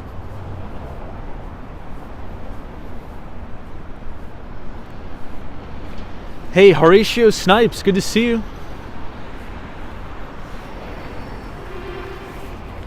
So there's one thing I love about Bond Street down here is the original cobblestone streets here. Not ideal for skateboarding, not ideal for biking, but I think it looks awesome. Hey, somewhat knowledgeable geek. Since I'm not into college sports, but any opinions on St. Peter's upsetting so far? Yeah, so I'm not a big sports guy either. And I just found out that the University of Miami is going to the Elite Eight for the first time in school history. So congratulations to the University of Miami. I know we have a lot of people who watch the stream from the University of Miami, including some student athletes too, surprisingly. So congratulations to you guys. That is awesome.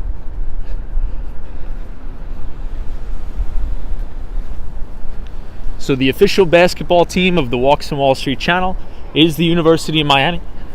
So congratulations to you guys, and hopefully you will advance to the Final Four.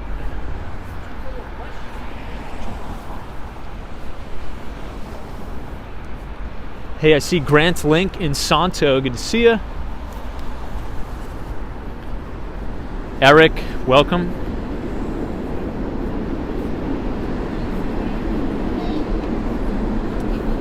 Somebody says, how many miles a day do you walk? Probably about 5, maybe 5 to 7. Wilder Santos says, go Duke.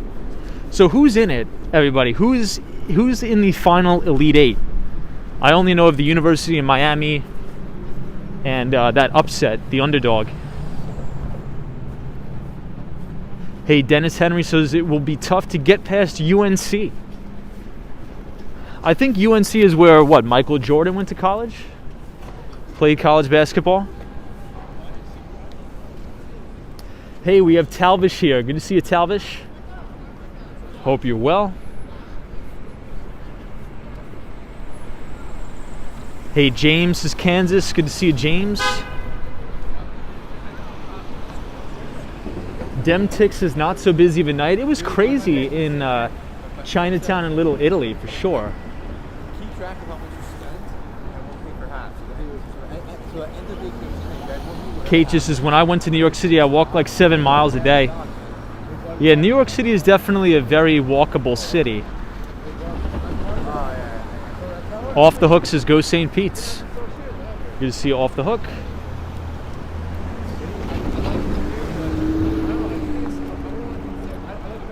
Just waiting for the light. Hey, UPS1 says, hey Tom, what's up, UPS?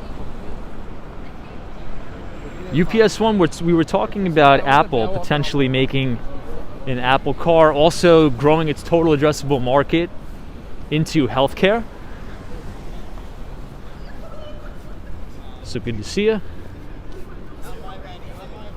Villanova has advanced to the Final Four, says Peter Webley. Yeah, Villanova always has a very good basketball team, don't they?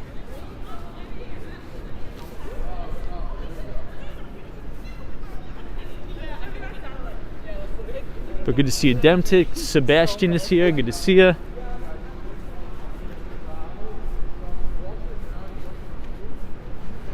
Corey Cohen's, is this a weekly stream? No, so we stream about 5 days a week. Monday through Friday, we usually have a dedicated subject in relation to finance or tech that we talk about. Usually the weekends, we just walk around and hang out. But we are streaming 50-50 between New York City and Miami. Hey, Cheryl says, hey, Tom. What's up, Cheryl? Good to see you. We are now at the campus of the University, or New York University.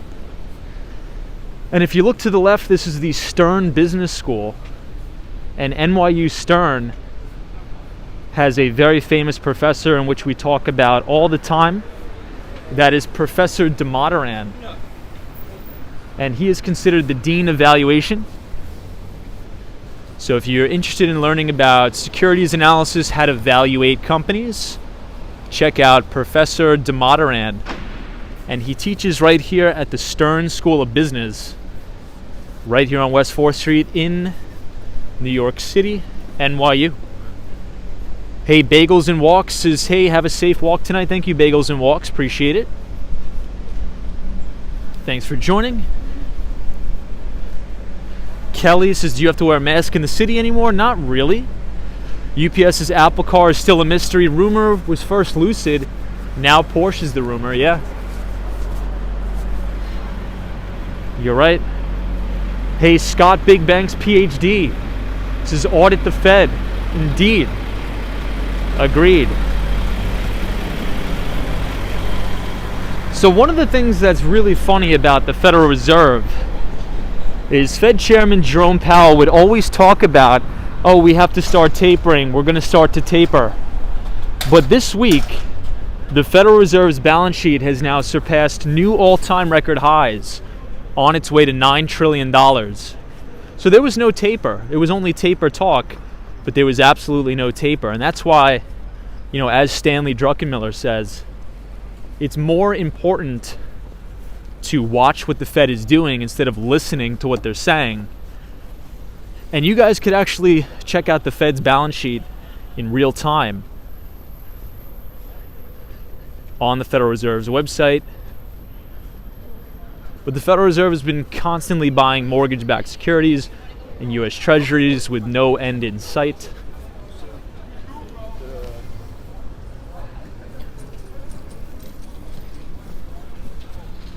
Jay says it's 10:30. Thank you so much for the time check. I think we're right on time.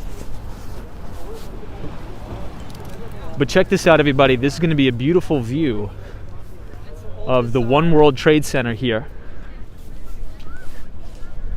And if you guys are enjoying the stream so far, feel free to leave a like on the video. Hey, Captain Coomer says, Tom, the Federal Reserve equals a private organization and it is not a government institution. Yeah, you're 100% right on that. Cynthia Beal says, I went to NYU my first year and I used to sit in the courtyard for lunch. Yeah, NYU is a great school. A little bit expensive, but a great school. John says, the feds are constantly being monitored. You just don't hear about it. Hey, WC says, Tom, over 600 people watching now. That's more than CNN. Oh my God, that's hilarious. That's funny. Good to see you. Thank you for joining.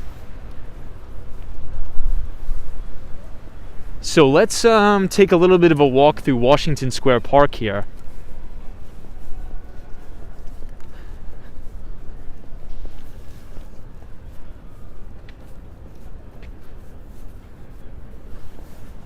Hey, Eric Kaufman is here.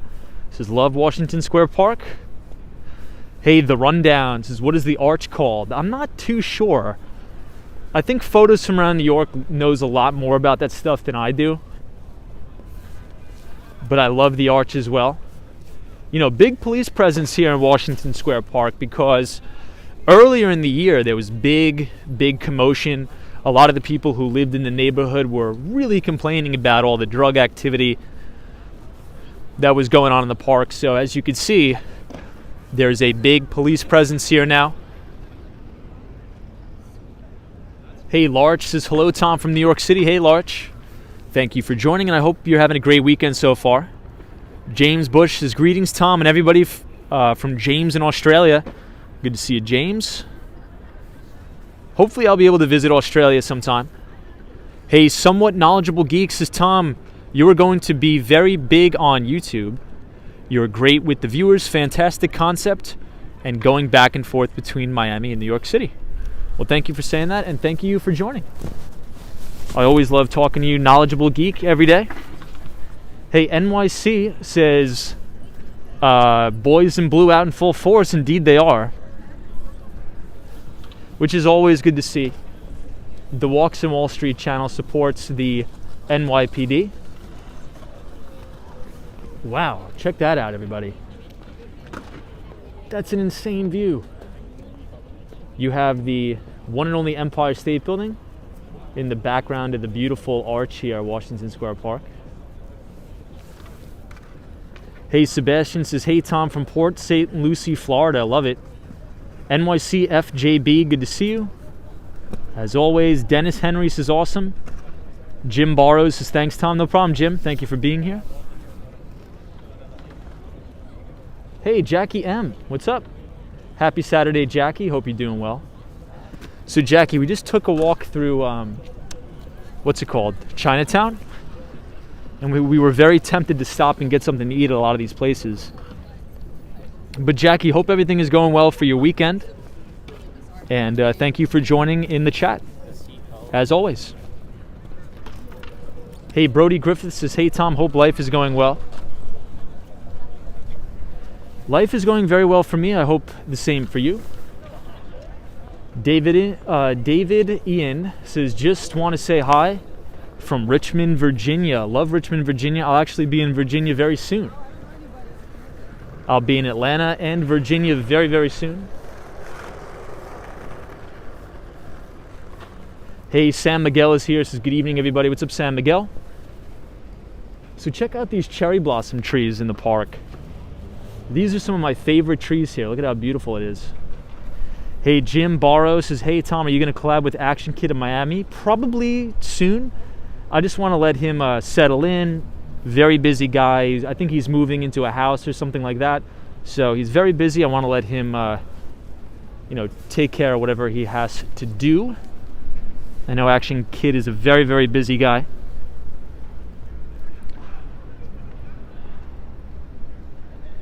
Hey, Chris White says, Washington. Ark, good to see you. Jim, good to see you. Chris. Cheryl says, beautiful. Thank you for joining tonight, Cheryl. Wendy England, good to see you.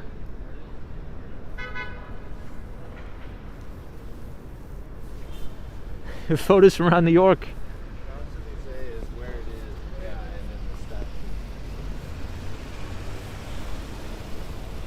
Hey, Liz says, I'm in Arlington, Virginia. So many cherry blossoms now. Yeah, cherry blossoms are my favorite trees. I think my favorite spot to check them out is actually in Central Park.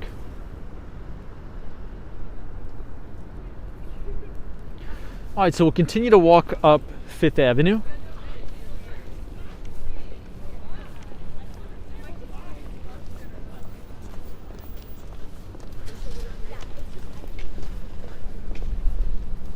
In which case we will be able to see Madison Square Park as well.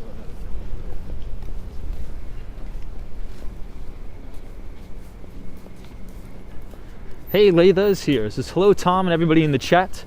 Hope you're doing well. Lovely cherry blossoms beginning to bloom indeed, Laytha. Hope you have a good weekend.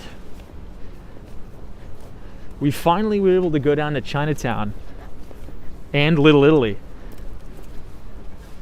Really beautiful down there, so good to see you, Laytha. Melee is here. Good to see you, Melee. Could we get a quick time check in the chat? I just want to make sure we are right on time.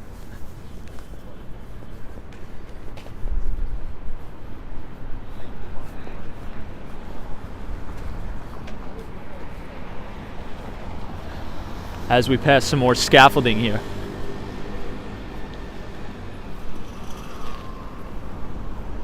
Hey, Jim, this is great to see you coming back to New York City. Thank you, Jim. Or great to see New York City on the comeback. Yeah, I think New York City's pretty much all the way back. Oliver Rogers here. Good to see you. This is how many blocks to the Empire State Building? We got about 30 blocks. 1042. Copy that.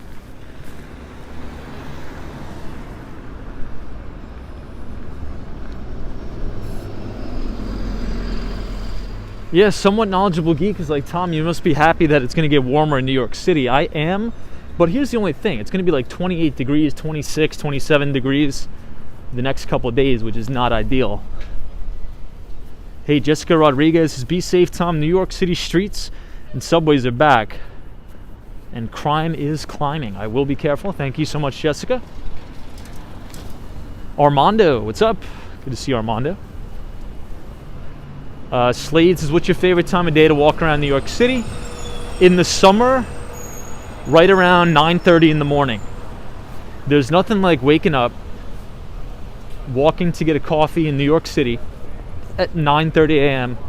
in the middle of the summer. Can't beat it. Would you guys agree or disagree with that?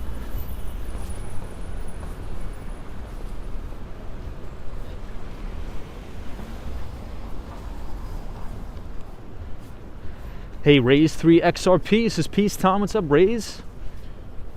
Yeah, Lay, this is agreed. Jackie M says, totally. Can't beat that. Because you see, at 9:30 a.m. in the summer, it's not like you're sweating, but the sunrise is beautiful. Not too many people out in Central Park, so you can walk around, have a good time.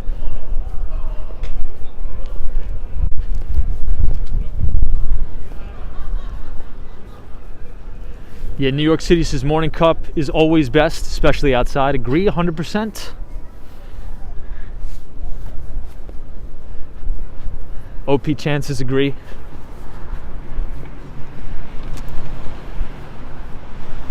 My favorite thing is when I used to work on 45th Street and 6th Avenue. Sometimes we'd have to come into work really early. We would have our 8 o'clock in the morning meeting that would end right around 9:15.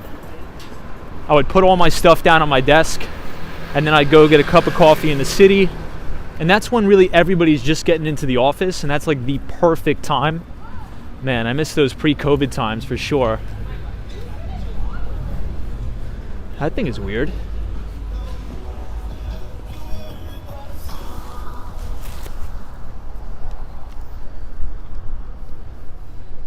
Hey, La Vena. This is New York City. Good to see you. Brody Griffith says, does New York City still have a mask mandate? I don't think so. Yo, everybody. It's the one, the only. My friend.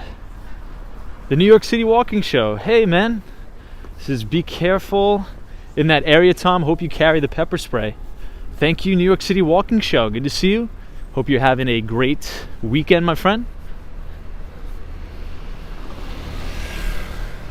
Yeah, I mean, things are getting crazy in New York, but I'm confident that, you know, with the new policing activities initiated by Mayor Eric Adams, hopefully things will improve. I think they will.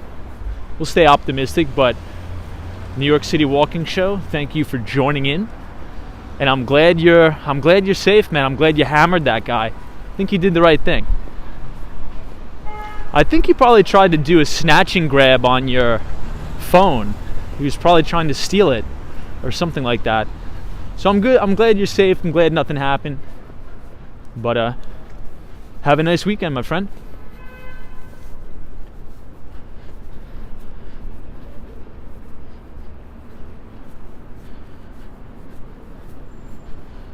Captain Coomer says, Tom, do people still need the vaccine passport to eat at restaurants? No, they don't. So that is now totally erased, and it is up to the individual restaurants if they want to enforce it or not. But that is no longer here.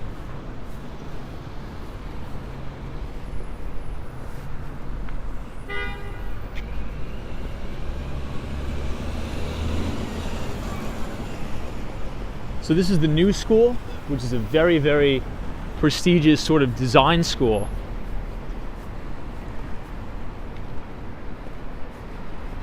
Here in New York. Hey, NYC Walking Shows. Tom, I am doing well. Thanks for asking. I never thought I would have that experience, but you never know.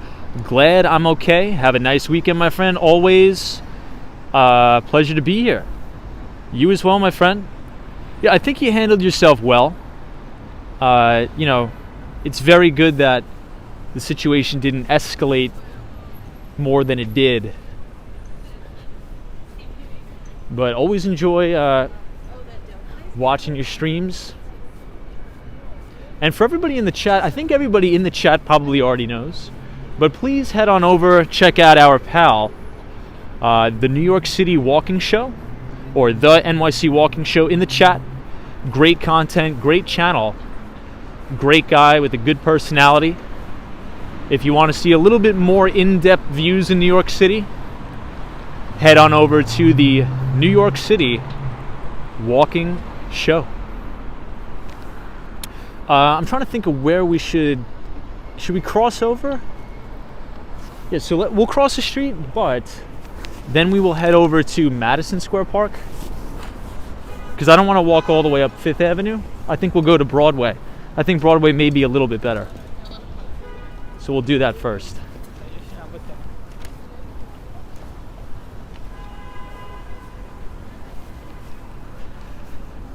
As we walk under some more scaffolding here.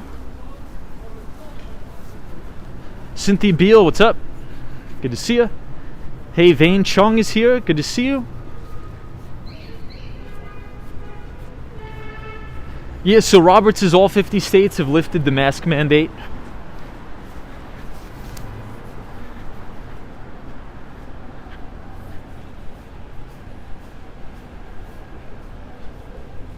Washington says you could always call on Spider-Man for help. Funny.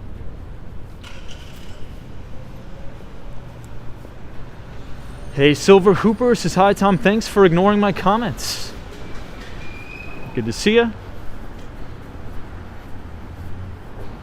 I try to read everybody's comments.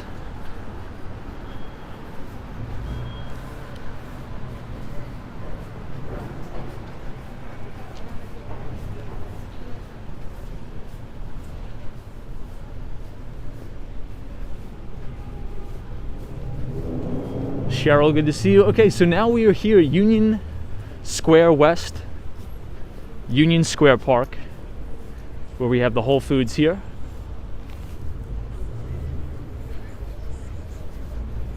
And I think Michael Welsh Jr., a fellow viewer of the stream, is actually the manager of this Whole Foods. And as we know, Amazon actually acquired Whole Foods.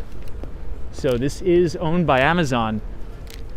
And another interesting acquisition by Amazon was PillPack.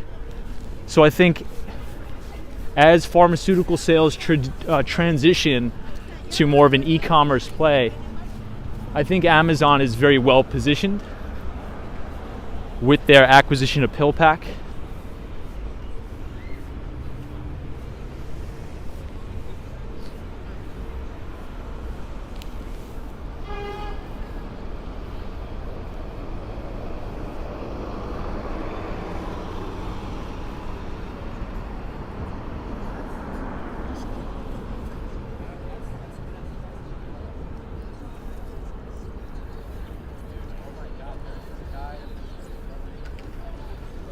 Somewhat Knowledgeable Geek says, why is Amazon allowed in New York City, but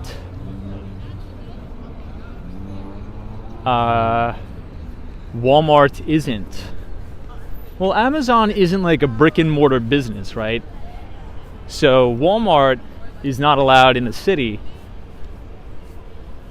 because I think under Mayor Michael Bloomberg, they thought that Amazon, check out the little rat here. They thought that Amazon would cannibalize all the small bodegas and small businesses.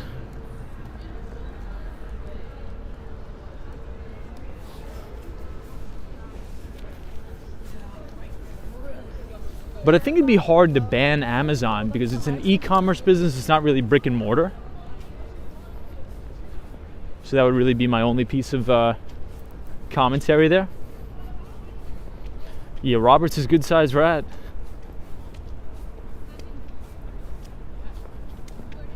Hey, Dennis Henry. Yeah, you found a rat.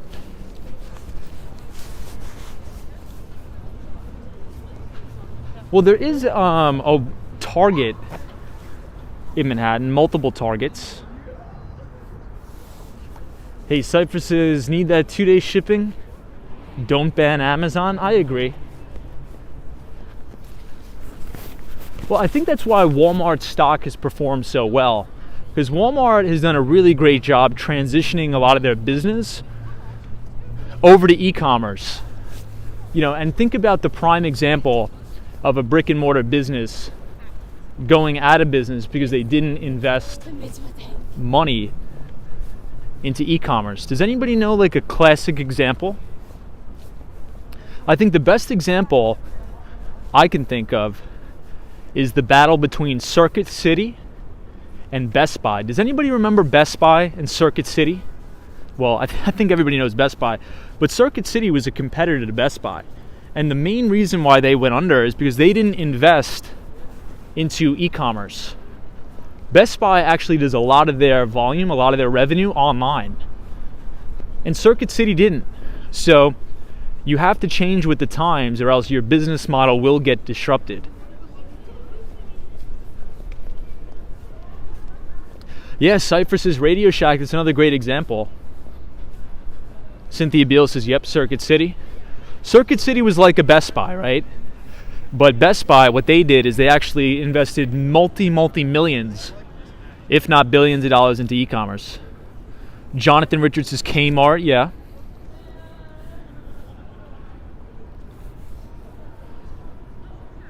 Western Mass Dave says, oh my God, Circuit City, I used to shop there. Yeah, so I was taking an online finance course, and that was one of the things that we talked about in the course is disruptive businesses and disruptive business trends and how businesses adapt. So if you don't adapt, you will die. And I think that's why Best Buy continues to have very strong earnings, because they have a very big e-commerce presence. Another one that I think that's doing really well is Target, ticker symbol TGT. Target has done a great job with order online and pick up in the store. So oftentimes people won't even go into Target and walk around and shop. They'll actually just order all of their stuff online for in-store pickup. Them and Home Depot have done a great job with that.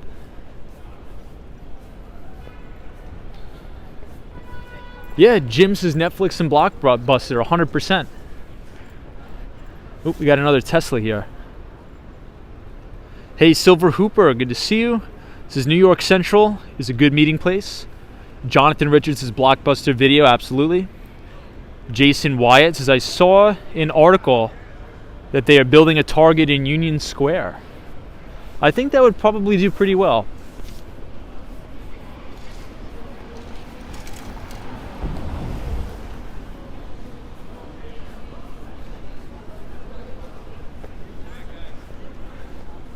Well, there's a Target, there's a Whole Foods in Union Square, so it'd probably be a good place for a Target.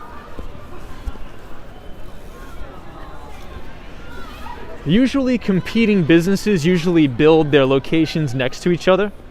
Like if you notice like Dunkin' Donuts and Starbucks, if you ever drive past the Starbucks, you're probably going to see a Dunkin' Donuts in the area and vice versa. Western Mass Dave says, are there any Blockbusters remaining? There's not. They're not. Well, Kmart, you know, I was on a conference call, an earnings call of Kmart, and I think they're trying to attract customers to the stores by allowing Amazon returns to Kmart stores. So that is one of their ways of trying to attract customers in the store is, look, if you come into a Kmart store, you could return your Amazon stuff, and then hopefully that'll force you to shop at Kmart. Not sure how successful that's going to be.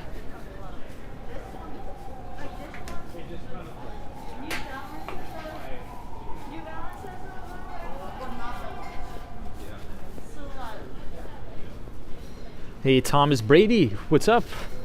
Thomas Brady here again. It's good to see you, Tom. Looks like a nice night out. It is. Thank you for joining Thomas, the one and only Tom Brady. We'll try to make the light without getting knocked off.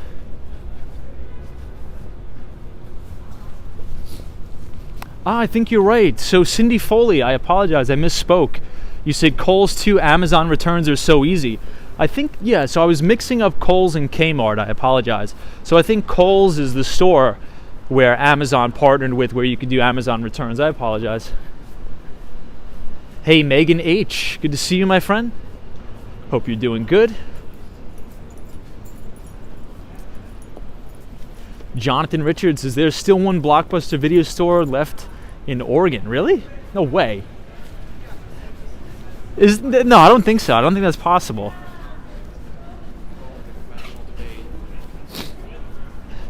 Jonathan, if that's true, can you drop it in the chat? I'd love to see it. Hey, Lupe, what's up? Lupe is our great moderator from Oklahoma. Good to see you. Megan H says, I'm new here. Good to see you, Megan H. Check out the sky. So we're now looking at the backside of the Flatiron building. Beautiful here.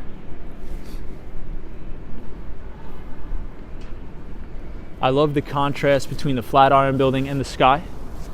Hey, Dr. Murray Hill says, I believe there is an independently owned video store in Bend, Oregon.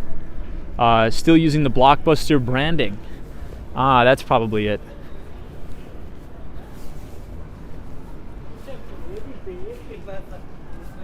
That's so cool. I'm going to have to look that up when I get on the train.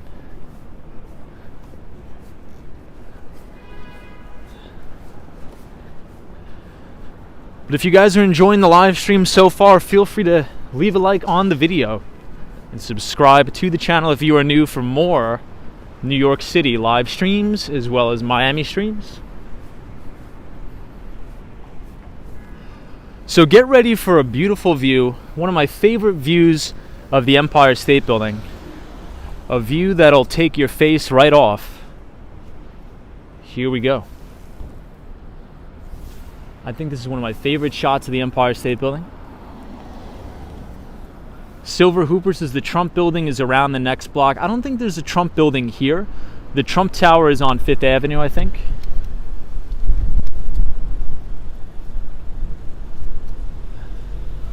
Hey, Paul, good to see you. Mike C says the last Blockbuster makes more t-shirt sales than renting movies.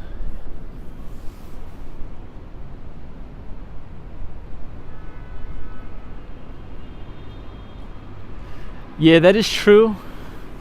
Let's see how the wide angle camera lens works.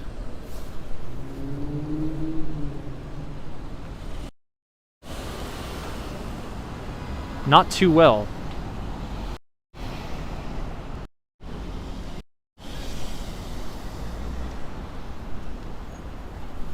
Yeah, the Swan Empire State Building equals signpost equals know where you are. That's a throwback to 2021 for sure.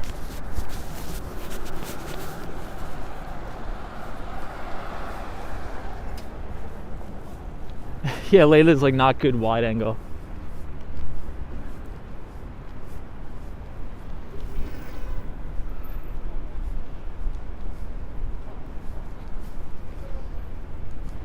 So in this shot, you could actually see the Empire State Building and the Chrysler Building in one. Hey, Somewhat Knowledgeable Geek says, I think it's great that you don't talk stocks on the weekend. Things can be very stressful during the week with our portfolios. It's nice to take a step back and take a break. I agree.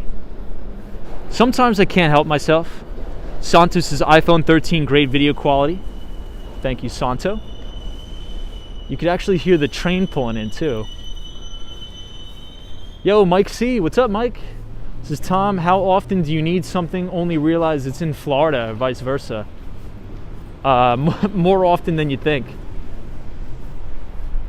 More often than you think. More along the lines I usually leave like memory cards and clothes and things like that. But here's another one of my favorite buildings in New York.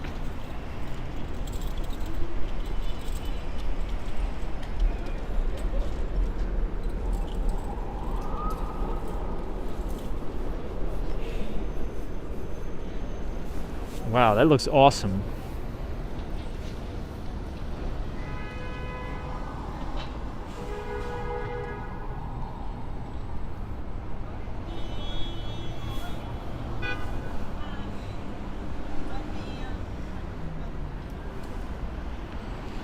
Kevin says, is it cold in New York? It's getting cold. It's getting cold again. It's going to be in the 20s.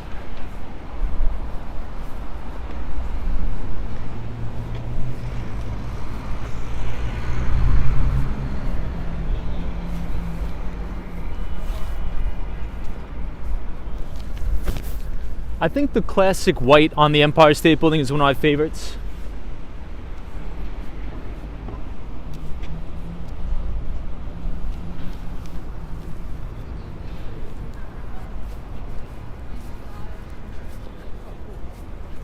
So here we are passing Italy, which is a good Italian grocery store. I think Lady O likes to go here a lot. Hey, Falcon Space. This is going to feel like winter again tomorrow. I know, not looking forward to it. Just to give you guys an idea, I just came from Miami where it was like 80 degrees, bright sunshine every day. But it is nice to be back in New York for a little bit. We were in Philadelphia, Pennsylvania. Philly was a great city. Had to do some work there.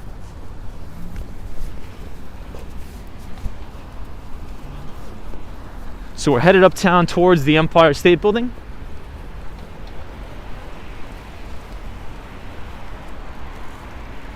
Hey, Kate just says, I got tired of the warm weather at times. Yeah, usually after the holidays, I get tired of the cold weather. Hey, FredEx's Empire State Building always looks great. Cheers to the architects. Absolutely, FredEx, 100%. Western Mass Dave says, Tom, love you in New York City. Thank you, Western Mass Dave. Law says, love Philly. I like Philly too. Tom, did you know the program Nightbot is a Prism Live thing? No, so Nightbot is its own website, and you could integrate it.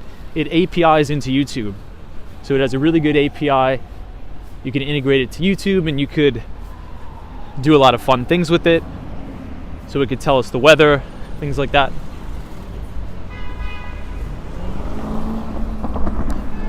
All right, 26th Street. We're getting closer to Koreatown. Koreatown should be crazy tonight. It should be really nice.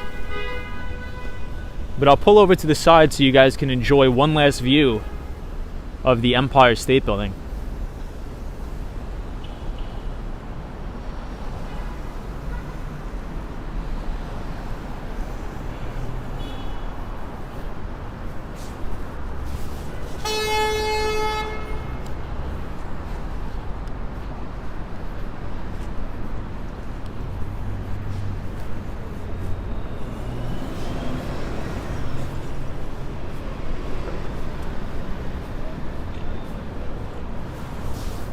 Okay, East 27th Street and 5th Avenue. Headed uptown. Wow, look at this. So this is 235th.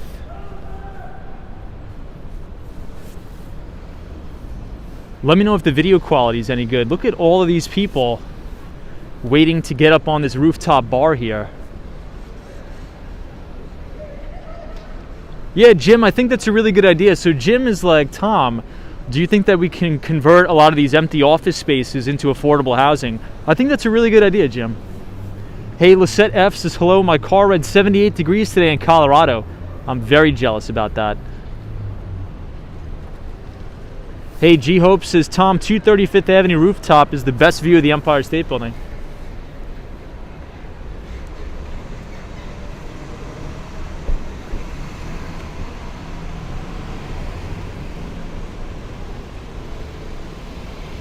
Hey, Jonathan Richards says video quality is great. Thank you, Jonathan.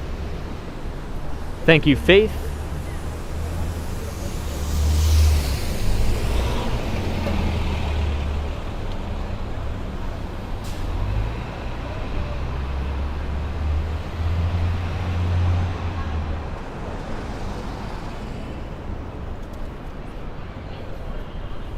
Very cool. Hey, Kevin Saint says, how often do you stream? So we usually stream about 5 days a week between New York City and Miami. So feel free to join us for another stream.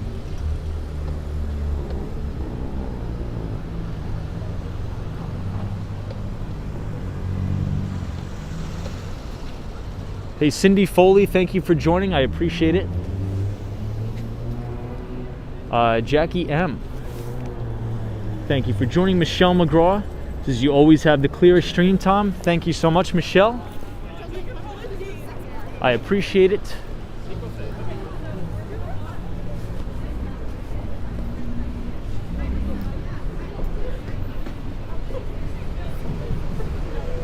So we are almost in Koreatown.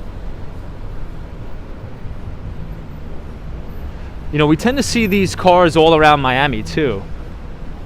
These G-Wagons.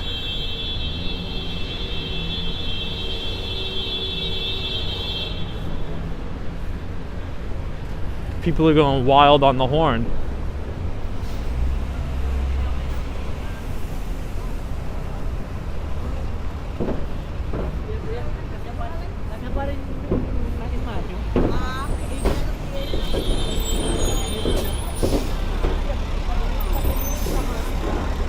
Hey, Daniel G is here from Buenos Aires, Argentina. Good to see you, Daniel. Hope everything is well in Argentina so far.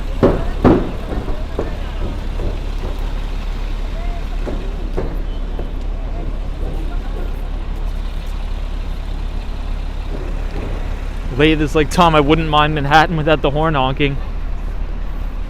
Well, supposedly, so I was actually reading a really interesting article on the Wall Street Journal where supposedly a lot of cities around America, are deploying traffic cameras for loud vehicles. So if your car is too loud, if your exhaust is too loud, they're actually going to take a picture of your license plate and hammer you with a ticket. I'm not too sure how I feel about that, but I mean, in places like Miami where they really go crazy with the mufflers, you know, I think it would reduce a lot of the noise. Did anybody in the chat hear about that? Supposedly, they're going to program the traffic cameras to detect noise. And if your muffler's too loud or your car's too loud, they're going to slam you with the ticket. Somewhat knowledgeable geek says, Tom, no horn honking here in North Queens. Yeah, it's probably usually in Manhattan, maybe places in Brooklyn where it's very, very crowded. Wow, photos from around New York says a couple of years ago they would give out tickets on Park Avenue for honking. Hey, Easy Andy says, I'm here from Barcelona, Spain, and love New York. Good to see you from Barcelona, and thank you for joining the stream. Appreciate it.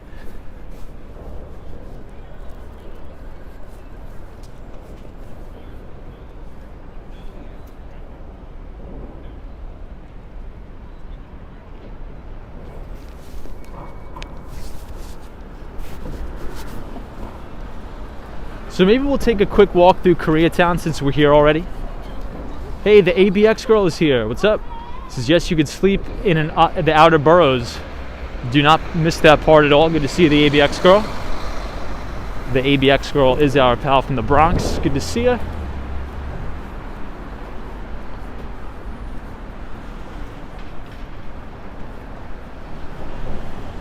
Hey, and we have Brad's brain here. Good to see you, Brad, as always. Hope you're having a good Saturday. We took a walk through Chinatown and Little Italy tonight on the stream. And we were talking about Apple, how they could potentially expand their total addressable market to include things like healthcare, make a deeper dive into healthcare, and possibly electric vehicles. Silver Hooper says, Tom, if you can make it in New York, you can make it anywhere. That is definitely the rumor on the street. Wow, Jackie M, you're moving to the Bronx? What part of the Bronx? Hey, Marcelo says, hello from Sao Paulo, Brazil. It's always nice to see your live streams at night. Hey, Marcelo. You know, we do have a lot of viewers from Brazil. So thank you to all of our Brazilian viewers. I really appreciate it. We love and appreciate everybody from Brazil. Jackie M says she's moving to Riverdale. Riverdale is a nice area in the Bronx. Well, best of luck on your new place, Jackie M. And welcome back to New York. So we'll take a quick lap through Koreatown. And let me tell you, it smells beautiful here. Here are a lot of the Korean barbecue restaurants.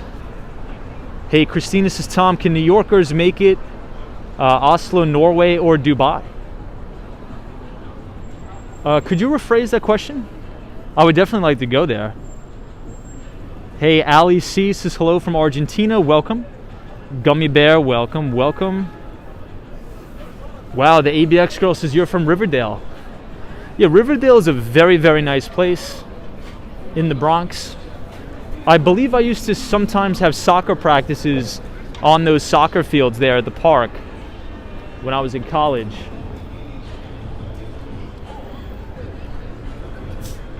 So they have a lot of these outdoor dining facilities here in Koreatown. Yeah, photos from around New York says Koreatown is always so lively. It's my favorite place in the city, for sure. But I will give you guys the iconic view of the Empire right here. I think this is one of my favorite views of the Empire State Building. Gummy Bear says, Tom, was your soccer team good? We were all right. We were pretty good. Baruch would always beat us every year, but no worries. I have a lot of buddies who went to Baruch. Cosmo Scary went to Baruch. Jim says, Tom, where did you play college soccer? John Jay. CUNY John Jay.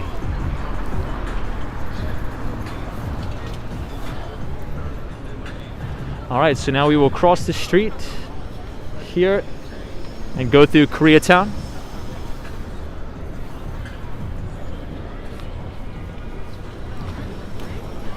So Koreatown continues to be my favorite place in New York City.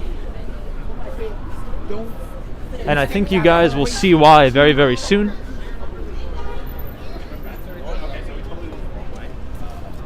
Koreatown has some of New York's best barbecue, some of New York's best chicken places, and also some of the best boba tea places, which are my favorite, and bakeries as well.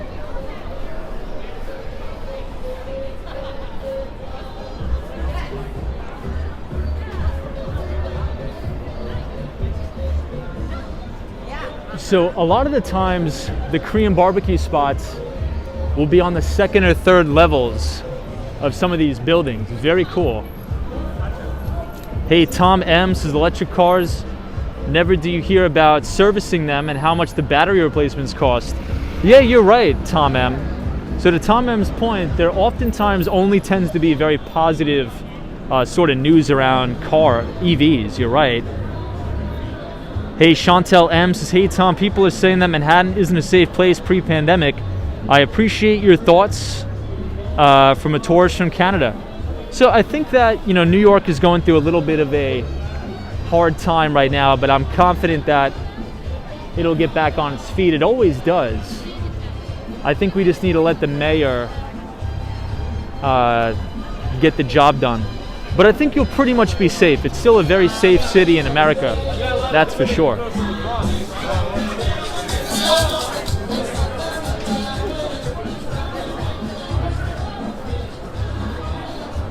Hey, Pacific Desert Raid, good to see you. Pacific Desert Raid, hope you are well. Elaine says the quality of the video is wonderful. Thank you so much.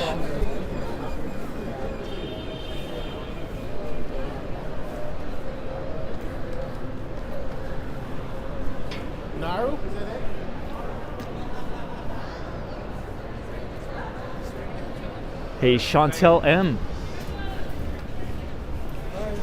Yeah, I mean, at the end of the day, people are going to want to do business in New York all the time, in my view.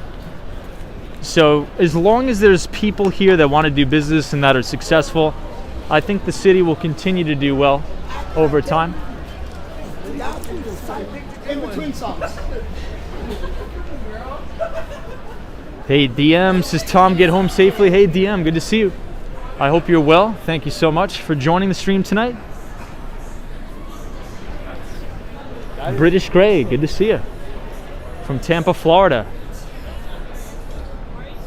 Gummy Bear says, Tom, you should have celebrities or Wall Street people on your walks. So Gummy Bear, if you read the Behind the Street newsletter, starting either this week or next week, we are going to have prominent figures on Wall Street on the newsletter doing interviews. So I am working with a very, very well-known CPA to do an interview, and then also I'm going to get my friend who runs a medium-sized hedge fund out of Chicago to do a quick interview with us. So if you want to read those interviews, I may do it in an audio version as well, but I think at first I'm going to integrate them into the newsletter. But the first two sort of guests we will have on the channel is number one, a very prominent CPA, and then number two, my friend that runs a mid-size hedge fund, I'd say, maybe a small to mid-size out of Chicago. He manages about $150 million, and we are going to be talking about risk management and beta weighting. So how to beta weight a portfolio, how to manage your risk. So if you have not signed up for the Behind the Street newsletter, feel free to do so. It's completely free.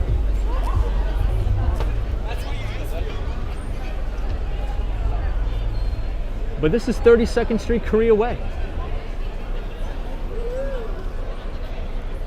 Hey, Christina says, Tom, I found out living in Dubai is 25 less than New York. I think oil is out of control. 25% less? Are you talking about rental prices? Because the rent is kind of crazy in New York. You are right.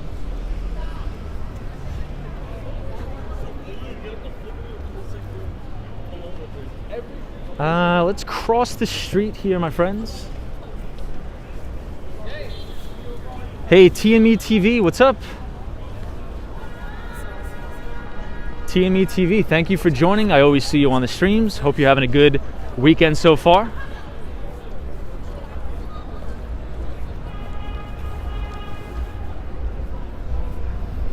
Hey, Emilio J says, will we ever see Carl Icahn on the stream? Oh my God, that would be funny, wouldn't it? I would have Carl Icahn on. I would have Carl Icahn, Bill Ackman, whoever wants to come on, they can come on.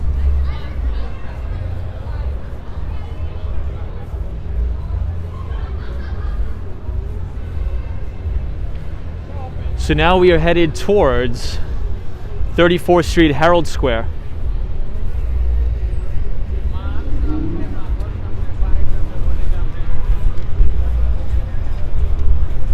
Hey, WW says, hey Tom, do you have any advice on networking? You seem really good at it and a few years older than me. Would love to learn a lot. Looking forward to your advice. Well, the first place you want to start out with networking is in your inner circle, right? Because I think a lot of people get intimidated by networking. They're like, oh, I'm never going to be able to meet Warren Buffett, right? Well, yeah, probably not. But I think to start out, you may be able to meet somebody who knows a friend of a friend of a friend of Warren Buffett, and then you work your way up. So I would look into your immediate friend circle, or at work. Let's say if you work at a big software company, let's say if you work at a startup, what I would do is I would try to identify the top performers at your company or wherever you are, and reach out to them and say, hey, you know, I notice your name on the leaderboard every single week. Would you mind if I buy you a coffee? Let's spend 5 minutes and I just want to pick your brain and sort of understand why you're so successful. And you'd be surprised. People are very, very well receptive to that stuff. And I think that's where I would start. So try to identify people in your life that are very successful, and then offer to, you know, have like a 5 or 10 minute meeting, and then just start to build from there. But always start within your immediate friend circle, within your... You'd be surprised at the amount of people you could meet if you just really look hard enough. So that would be the first step. That's where I would start. And if you're in college, I think, you know, if you're interested in finance, maybe there's an investing club or something like that where you could get around like-minded people.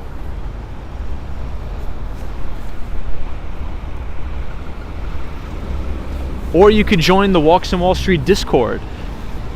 which is in the link in the description. Hey, WW, this is interesting. I currently teach AP Calculus at a high school in Brooklyn and want to go to grad school. Do you think there's still use to networking? Yeah, I do. I definitely do.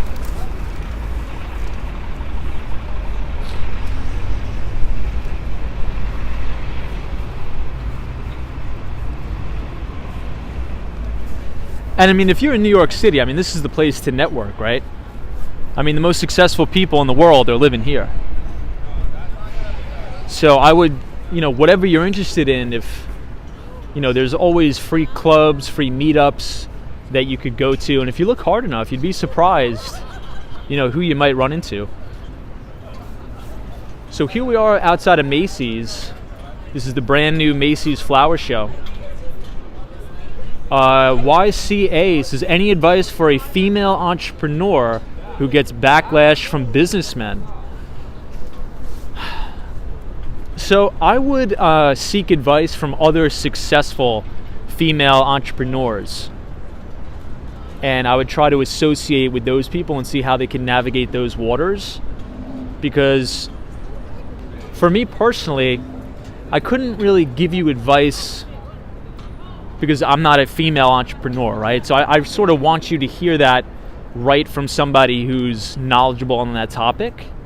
But the only thing I could really say is just be resilient, right? Because I think one thing in this world that a lot of people try to change is change reality. There's no changing reality. The reality is that there's going to be people that are sexist, that are racist, that don't like you because of X, Y, Z. And you could either do two things, and it's very real. You could either, one, try to persevere through that or push through those adversities, or number two, we could complain about it. And I know that sounds horrible, and I know that sounds terrible, and it is terrible, but that's the reality. You can't change everybody, and there's a big world out there, and there's going to be a lot of people who suck, and there's going to be a lot of great people. But I think if you persevere, and try to get around like-minded people, I think you're going to be able to overcome a lot of that nasty stuff. But I try to be as realistic and live in reality as possible, and I understand there's people that are going to be against me. I understand that there's people that aren't, going to like me because of the, the way I style my hair or X, Y, Z, the color of my skin, and those people suck. But unfortunately, they're going to be here for generations and generations to come. So we got to power through those people. We have to ignore them and do the best we can.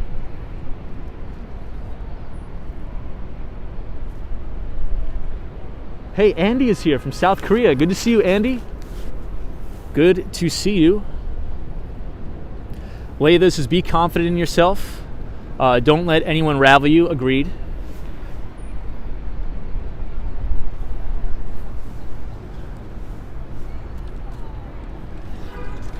And the reality is also, there's going to be, based upon your situation, right? Let's say if you grew up in, a very low-income community and you come from a broken home, that's a reality, right? So you probably are having a harder go about it than I did. But that's just life, and that's just reality. And I think the people who really come to terms with reality and say, look, I'm not going to let my past dictate my future, those are the people that are going to freaking rocket to success. And people will help you. People will help you out. But that's what I'd say. Hey, Ernest Martinez Jr., what's up? Says, hey man, you are so smart, learning a lot from you. I'm learning a lot from you too. Hey, yo, Bob is here. Says, Tom, the best boss I ever had was a female real estate broker who taught me everything I need to know about real estate. Yeah, one of my best managers also in sales, in tech sales, she's still my really good friend to this day. She made a killing, massive amounts of money in her career. And this was selling for, a big software company, back in the early 2000s. Imagine how hard that was. selling enterprise software to C-level executives, when pretty much every single C-level executive across the board in the early 2000s was a guy. And she still cleaned up shop and made millions. Hey, Sammy Basie says, hey Tom, pass by Macy's Flower Show starting tomorrow. Is it really starting tomorrow? So maybe we'll go inside Macy's tomorrow then. But I mean, I might as well walk through the windows. I kind of did a very quick pass by.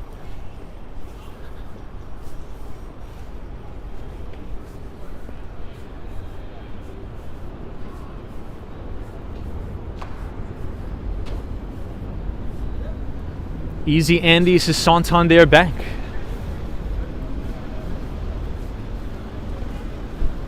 So here's another shot of the Empire.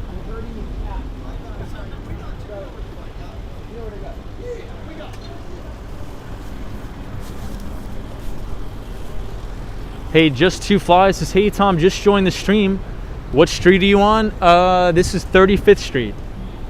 We are on 35th Street near the Macy's Flower Show. Chantel M says, I feel like what you just said should be mandatory to be taught in business school.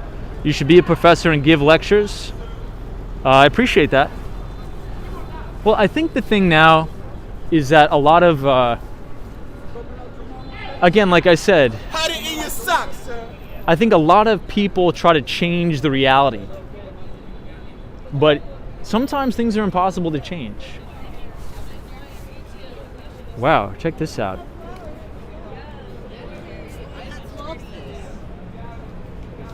Man, these are really nice.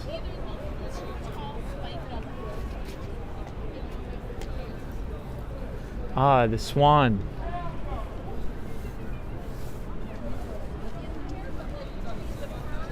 Says the buffering is terrible. Yeah, I think we may start buffering here.